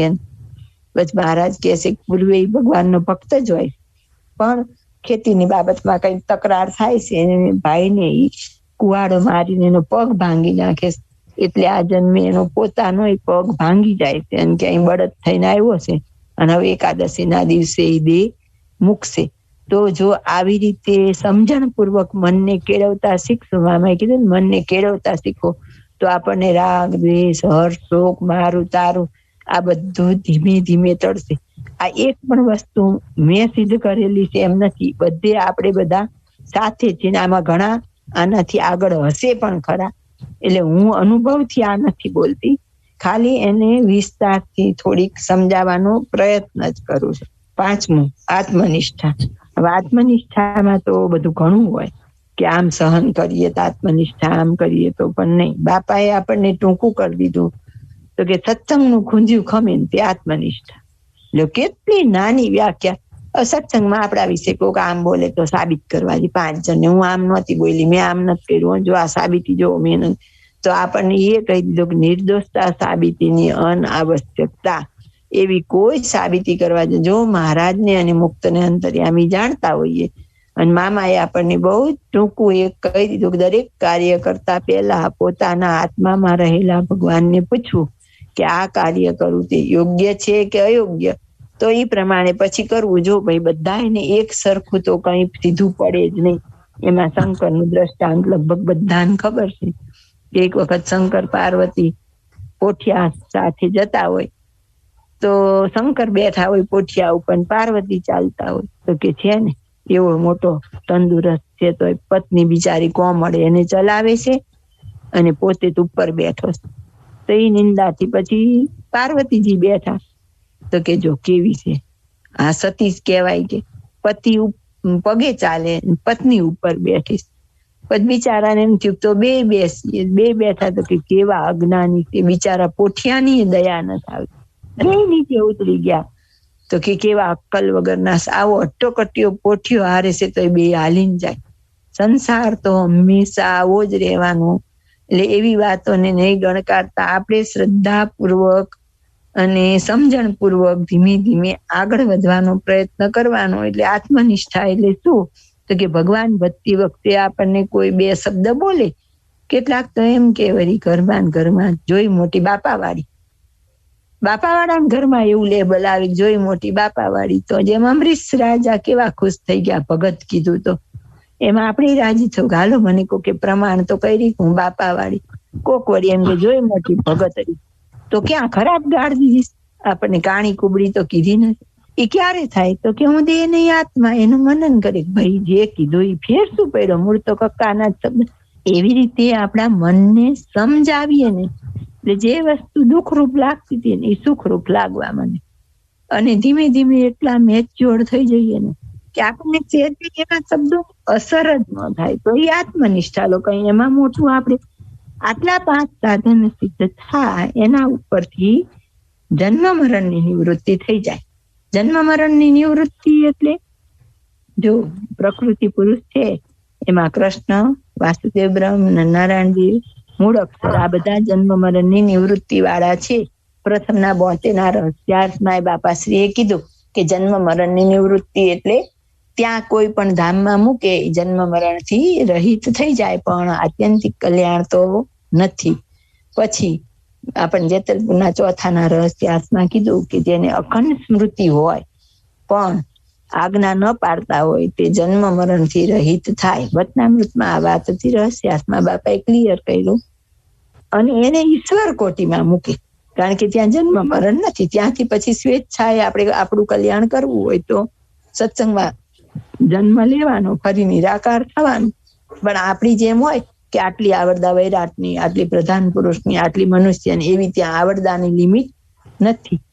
જન્મ મરણથી નિવૃત્તિ આટલા સાધને થાય. જો આનું ચિંતન કરવામાં આવે ને તો એકે સાધન આકરું નથી. ખાલી સમજણ કેળવવાની, દેહ કરીને કઈ જ કરવું પડે એવું સાધન નથી આમાં. ખાલી સમજણ ફેરવવાથી આ બધી જ વસ્તુ શક્ય બને એવું છે. તો એટલું કરવાથી થાય. હવે આગળ કીધું પરમેશ્વરની કૃપા પણ એવા લક્ષણે યુક્ત હોય એના પર જ થાય. અને તે જ એકાંતિક ભક્ત છે. મામાએ પણ કીધું એ જયારે એકાંતિક થાય ત્યાર પછી કૃપા વરસવા માંડે છે. એટલે અહીંયા કીધું, પછી શ્રુતિ કીધી છે કે માયાથી જે રહિત થયો તે ભગવાનના તુલ્યપણાને પામે. તુલ્યપણાને એટલે મહારાજે કીધું કે જેવું અમારો દેહ છે એવો એમનો, તેમ છતાંય પાછા મહારાજ તો અપાર ને અપાર. આપણને પણ ભાગવતી તનું એટલે દિવ્ય દેહ મહારાજ આપે છે. નિરાકાર ચૈતન્યને સાકાર કરીને પોતાની સેવામાં અખંડ રાખે છે. મામાએ કીધું ને કે આવું તો કોઈ નથી કર્યું કે નિરાકાર ને સાકાર બનાવવામાં આવે. તેવું મહારાજ આપણને કરે છે. પછી કે કહેતા જેમ ભગવાન શુભ અશુભ કર્મે કરીને બંધાતા નથી, તેમ તે મુક્ત પણ શુભ અશુભ કર્મે કરીને બંધાતા નથી. તો મુક્ત ને પછી કઈ શુભ ને અશુભ કર્મ થોડા હોય? તો આ બંધાતા નથી એનો અર્થ શું? તો કે જેમ મહારાજ એમના શરણે આવેલો ગમે તેવો પાપી જીવ હોય તો પણ એના પૂર્વના અશુભ કર્મ જોતા નથી, કે પૂર્વના ગમે એટલા શુભ કર્મ હોય અને માનો કે એને વૈકુંઠ મળે એવું હોય, ગોલોક મળે એવું હોય, તો પણ રાજી થઈને ત્યાં નો મોકલે, સીધા પોતાની મૂર્તિને સુખમાં લઈ લે, તો શુભ કર્મથી બંધાણા નહીં. અને અશુભ એટલે કે જોબન પગી, કે જેતલપુરની વેશ્યા, વેરો ભાઈ, એવા તો કેટલા બધા હોય છે ને, વાલેરો વરુ, એ બધા કેવા આપણે હવેથી મુક્ત છે એટલે બોલાય નહીં, પણ એમ કે સામાજિક દ્રષ્ટિએ બધાના પાપ એવા કે એનું ક્યારે આપણે સારું થાય એવી તો વિચારી ન શકે ને, એનું કોઈ સારી પંક્તિમાં નામ પણ ન આવે. તેમ છતાં એવા ને બધાએ ગુણાતીતાનંદ સ્વામીએ, ગોપાળાનંદ સ્વામીએ, મહારાજે બધા એમને શરણે લીધા છે. એટલે કે કોઈના શુભ કર્મ હોય ને સ્વર્ગમાં ગયા જેવું હોય તોય મહારાજ એને સત્સંગમાં લાવે, અને કોઈનું આવું ખરાબ કાર્ય હોય તો એનો પણ માફ કરી અને એને કે છે ને કે શુભ ને અશુભ બે બંધનકારી છે.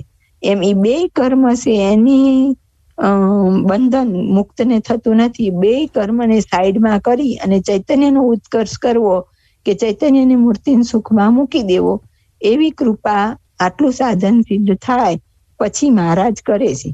જેમ લક્ષ્મીજી છે તે કરીને ક્યારેક ભગવાનના સ્વરૂપમાં હવે કઈ સ્થિતિ કરે તો કે આપણને અનાદિમુક્તની સ્થિતિ કરે. લક્ષ્મીજી છે એ લીન રહે છે અને ક્યારેક બહાર રહે છે.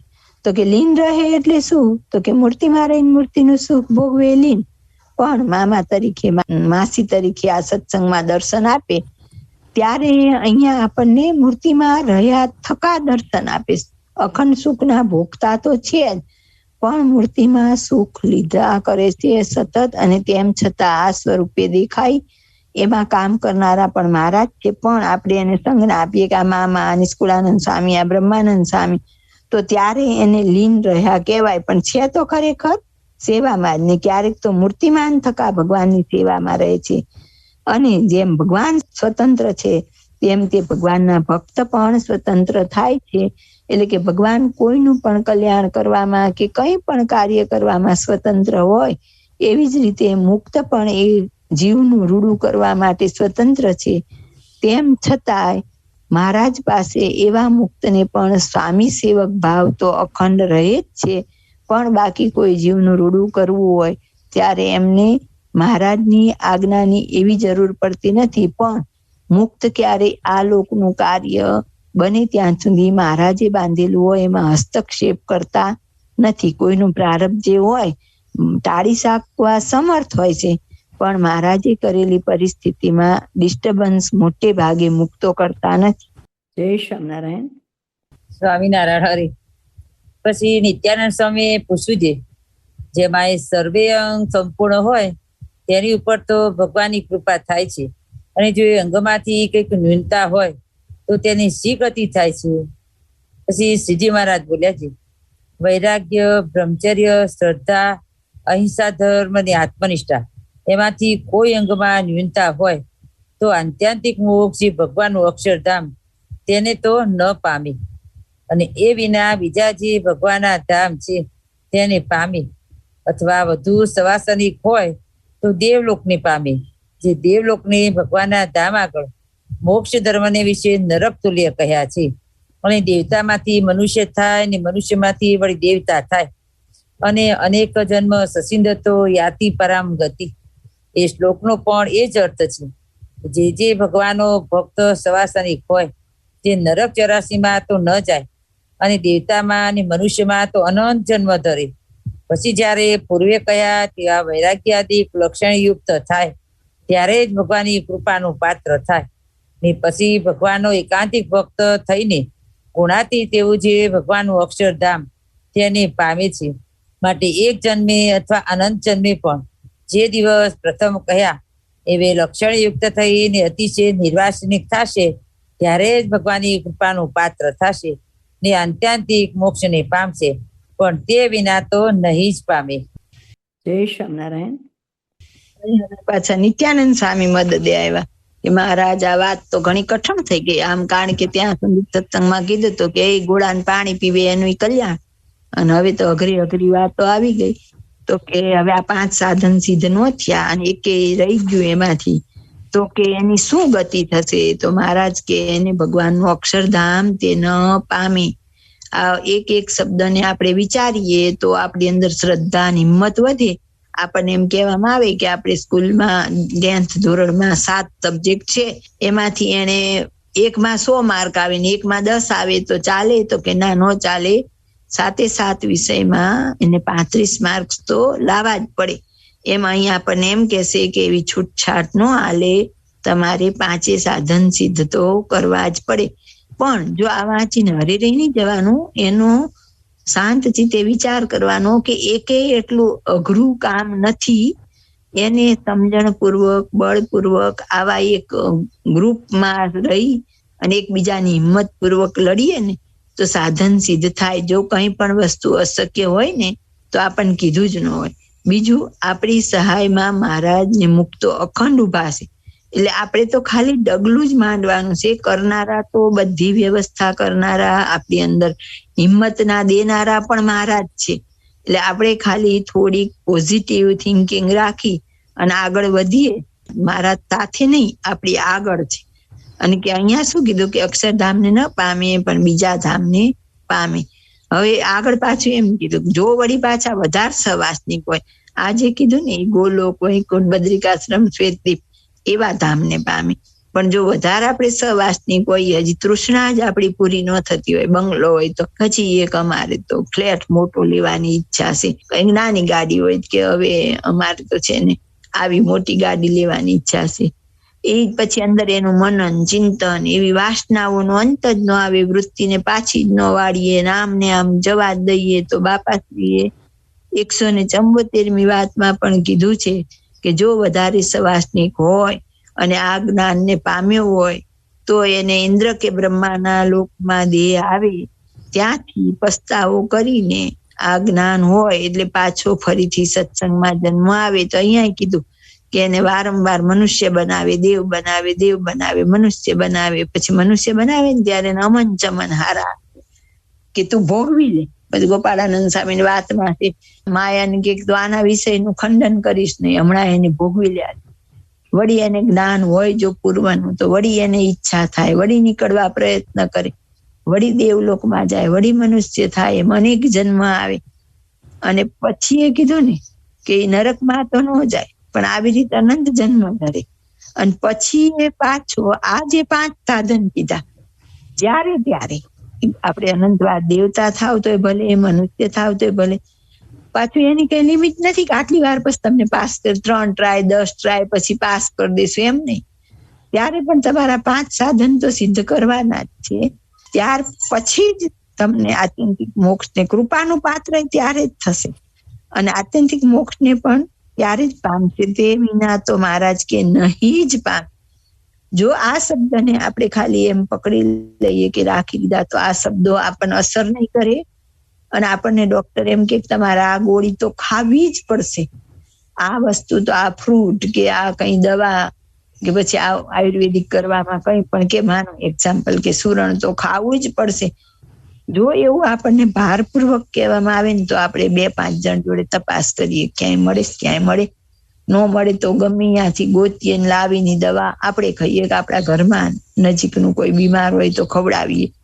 એમ જો આ વચન ઉપર આપણે થોડું વજન દઈએ તો આપણે થોડાક બેઠા થશું, થોડોક પ્રયત્ન કરશું. નહીતર આપણે આમ ને આમ લેર પાણી લાડવામાં જીવન પૂરું આપણું ગુમાવી દેશું. તો કે બાળપણ તો મૂર્ખ અજ્ઞાની, આપણે આમાં ખોયું આપણું જે જીવન હતું અગત્યનું. હવે તો આપણે 50 વર્ષે ઉંમર વાળા નથી થતા, 60 વર્ષે નથી થતા.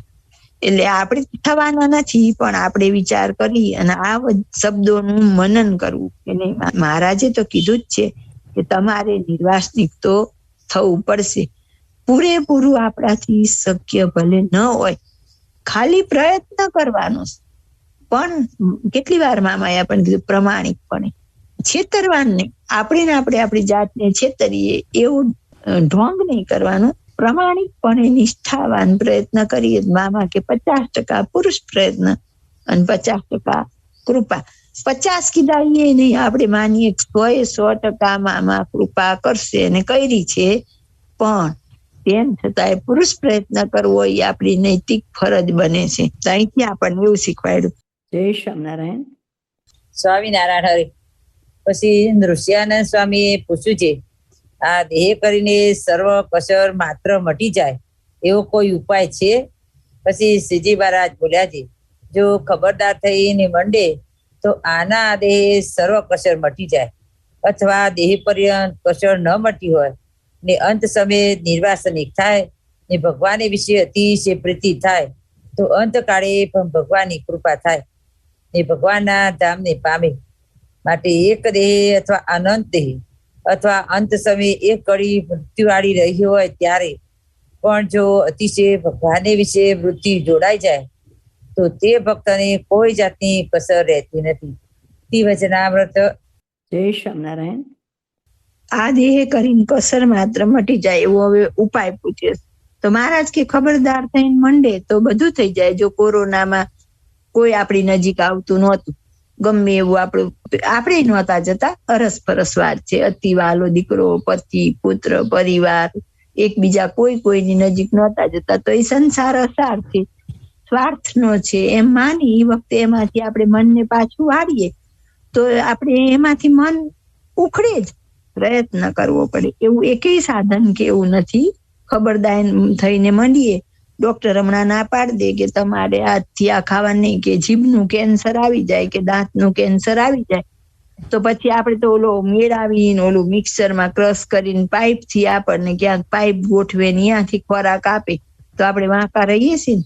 તો આ સમજણી કરીને આપણે રસાસ્વાદને ટાળવાનો છે, સમજણી કરીને મોહ ટાળવાનો. ઓલું બધું અજ્ઞાને મુનિ સ્વામીની વાતમાં છે ને કે પેલા હું એને રૂડો યોગ આપું છું, સારો બુદ્ધિ યોગ આપું છું, અને ન માને તો પછી રોગ આપું છું. તો એવું કરવું એ કરતા આપણે સમજી જઈએ તો આમ બહુ જ ભોગ તો ભોગવી લીધા, આનંદ જન્મના તો ખરા જ, પણ આ જન્મે આપણે ઘણી બધી ઉંમર હવે આપણી નીકળી ગઈ છે. અને હવે તો એમ થાય કે મહારાજે તો કહી દીધું અહીં કે અંત સમયે જો તમે એવી રીતે નિર્વાસનિક થઈ જાઓ તો કે ભગવાન ત્યારે કૃપા કરી દે. અંત સમયે ભગવાનમાં પ્રીતિ થવી કે નિર્વાસનિક થવી નાની ખેલ નથી. જો આપણે એવું વિચારીએ કે હું અંત સમયે થઈ જઈશ, અત્યારે વાંધો નહીં, હવે મારા જયારે ઘડપણ આવશે, નજીક મોત આવશે ને, પણ મોત હાથ તાળી દઈને છટકી જાય કે આપણને કેવા રહેવાનું.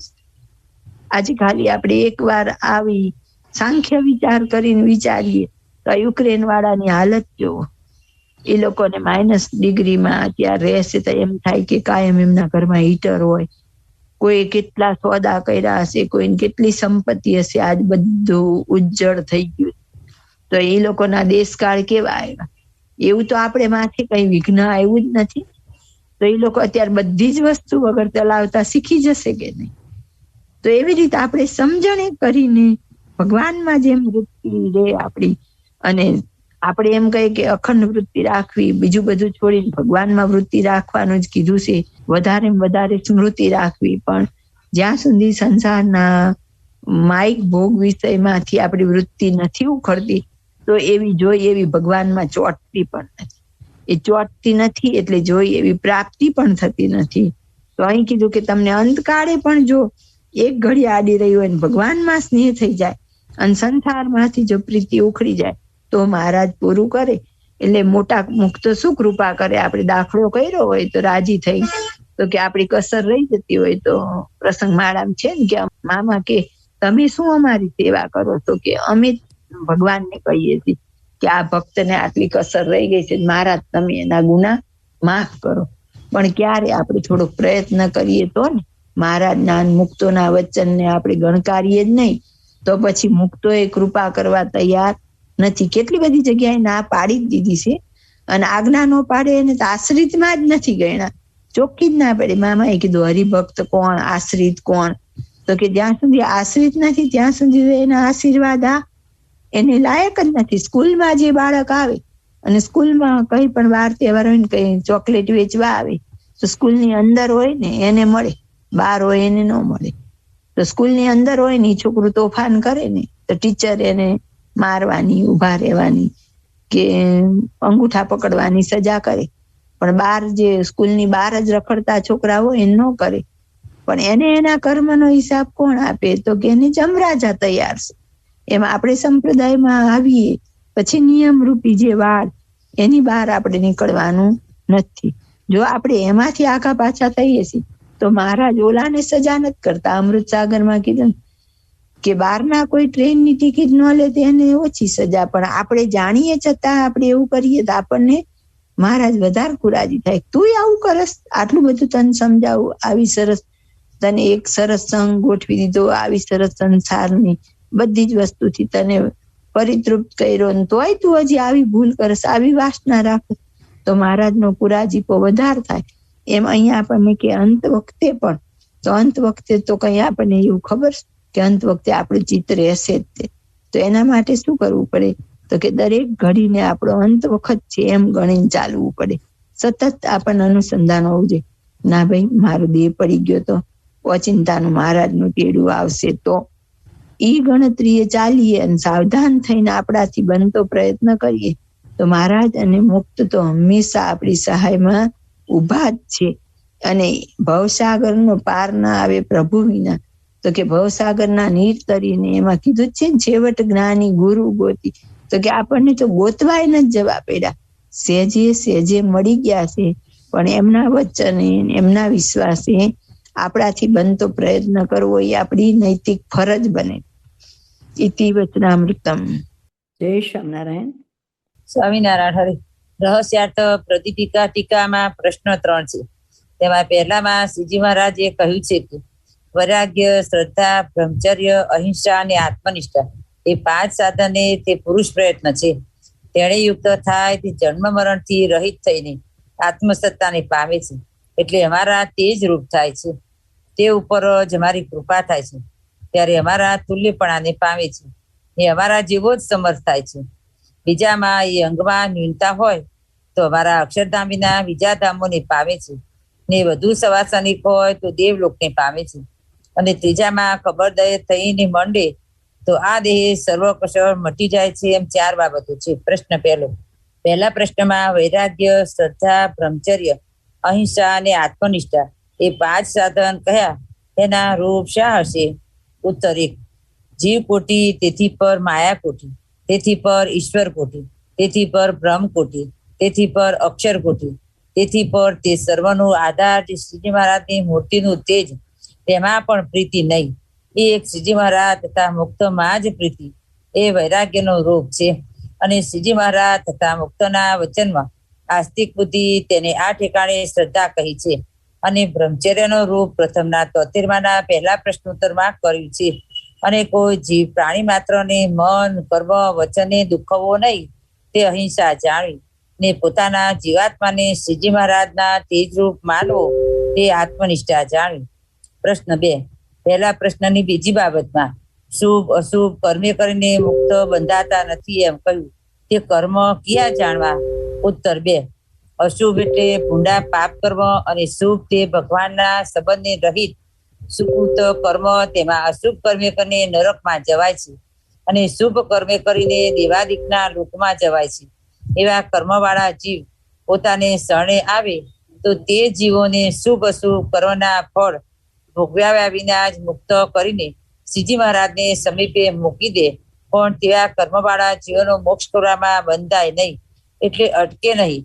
તે શુભ અશુભ કર્મે કરીને નથી બંધાતા એમ જાણવું. પ્રશ્ન 3, ક્યારેક મુક્ત મૂર્તિમાં લીન રહે છે અને ક્યારેક બહાર રહે છે એમ કહ્યું, તે કેમ સમજવું? ઉત્તર 3, શ્રીજી મહારાજની મૂર્તિમાં રહ્યા થકા સદા સુખ ભોગવે છે, તે લીન સમજવા.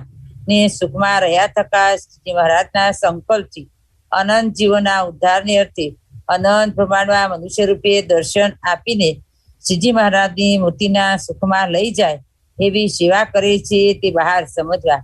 પ્રશ્ન 4, જ્યારે મુક્ત શ્રીજી મહારાજની મૂર્તિમાં લીન થાય ત્યારે તો મૂર્તિ વ્યાપ્ય થઈને મુક્ત વ્યાપક થયા, તે મોટો બાદ આવે છે, તે કેવી રીતે સમજવો? ઉત્તર 4, પોતાને વિશે અતિશય પ્રીતિવાળા ભક્તને શ્રીજી મહારાજ દયાએ કરીને પોતાની મૂર્તિને વિશે રાખે છે, પણ મુક્ત વ્યાપતા નથી. સ્વામી હોય તે પોતાના સેવકને પોતાને વિશે લીન કરે, એમાં કઈ આશ્ચર્ય નથી. જેમ લક્ષ્મીજી છે તે શ્રી કૃષ્ણ ભગવાનના સેવક છે, તેને શ્રી કૃષ્ણ ભગવાન પોતાને વિશે લીન કરે છે. તેને કરીને કઈ લક્ષ્મીજી વ્યાપક ન થયા. એ તો ઉપરી હોય તે પોતાના સેવકને લીન કરે જ. તે લોયાના 13માના બીજા પ્રશ્નમાં મુક્તોને લીન કરીએ છીએ એમ કહ્યું છે. પ્રશ્ન 5, બીજા પ્રશ્નની ત્રીજી બાબતમાં 5 અંગમાંથી કોઈક અંગમાં ન્યૂનતા હોય તો અક્ષરધામ વિના બીજા ધામને પામે, ને વધુ સવાસનિક હોય તો દેવલોકને પામે એમ કહ્યું. તે બીજા ધામ તે ક્યાં જાણવા અને દેવલોક ક્યાં જાણવા? ઉત્તર 5, બીજા ધામ કયા તે બદ્રિકાશ્રમ તથા શ્વેતદીપ જાણવા, અને દેવલોક કયા તે ઇન્દ્ર બ્રહ્માદિકના લોક જાણવા. પ્રશ્ન 6, ગુણાતીત એવું જે અક્ષરધામ કહ્યું, તે ગુણાતીતનો અર્થ શું સમજવો? ઉત્તર 6, માયાના ગુણ થકી પર માટે ગુણાતીત કહ્યું છે. આનો વિશેષ વિસ્તાર પ્રથમના 12માના 16મા પ્રશ્નોત્તરમાં કર્યો છે. ઇતિ રહસ્યાર્થ પ્રદીપિકા ટીકા સમાપ્ત. જય સ્વામિનારાયણ. હવે આમાં એક ચોથો પ્રશ્ન હતો કે મૂર્તિ વ્યાપ્ય અને મુક્ત વ્યાપક એવું થયું તો કે એ બાધ આવે છે. એટલે આપણી દ્રષ્ટિએ હજી ઘણાને નવો સમાસ હોય તો એમ થાય કે એમ કેમ મૂર્તિમાં પ્રવેશ હશે? શું મૂર્તિમાં કીધું ને પોલી છે, તો આનો એક વિચાર બધાને હોય આવે કે અંદર મુક્ત આવ્યા જ કરે મૂર્તિ શું એટલી મોટી ને મોટી થઈ જાય ને મુક્ત એમાં બધે વ્યાપી જાય ને. તો એમ ન હોય. ધારો કે ભૂત આપણી અંદર પ્રવેશ કરે છે તો આપણું બોડી જેવડું હોય એવડું જ રહે, એમાં કઈ ફેર પડે? તો આ તો આપણને બધાને ખબર છે. મામાએ તો અમૃત સરિતામાં એવું કીધું કે 1ને 50 ભૂત વળી ગયેલા છે, તો એ અંદર 50નું ટોળું હોય તો એ તો જેવડા હોય એવડા જ રહે, કઈ ફેર પડે? તો આ લોકમાં આપણી અંદર ભૂત પ્રવેશી બધી જ ક્રિયા કરી શકે એ વાતને આપણે માની શકીએ છીએ, પણ મૂર્તિમાં પ્રવેશની વાત આપણને મનાતી નથી, કારણ કે એ બુદ્ધિથી પરની વાત છે.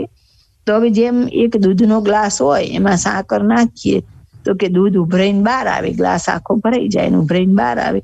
એમ મુક્તો મૂર્તિમાં આવે છે તો કઈ એવું થતું નથી, તો અંદર લીન થઈ જાય. મહારાજ દિવ્ય છે, મુક્ત છે પણ દિવ્ય છે, અને અંદર લીન થઈને એકરસ થઈ જાય છે. મુક્ત છે એ પોતે જાણે છે કે હું આટલું સુખ લઉં છું, પણ 4 પ્રકારના મુક્ત કીધા ને બાપાશ્રીની વાતમાં છે ગોપાળાનંદ સ્વામી. એમ જે અતિ ઊંચ હોય તો એક મૂર્તિના સુખ સિવાય બીજું કશું જ જાણપણું રાખતા નથી. એટલે વ્યાપક ને વ્યાપ્યનો અહીંયા એવી રીતે અર્થ હતો. એટલે કઈ મૂર્તિ મોટી ન થઈ જાય ને એવું ન થાય કે અનંત આટલા બધા મુક્ત અંદર આવે તો મૂર્તિ વળી આમ મોટી મોટી મોટી મોટી વિશાળ થતી જાય, એવું કઈ થાય નહીં. ઇતિ વચનામૃત સારંગપુરનું 11મું થયું.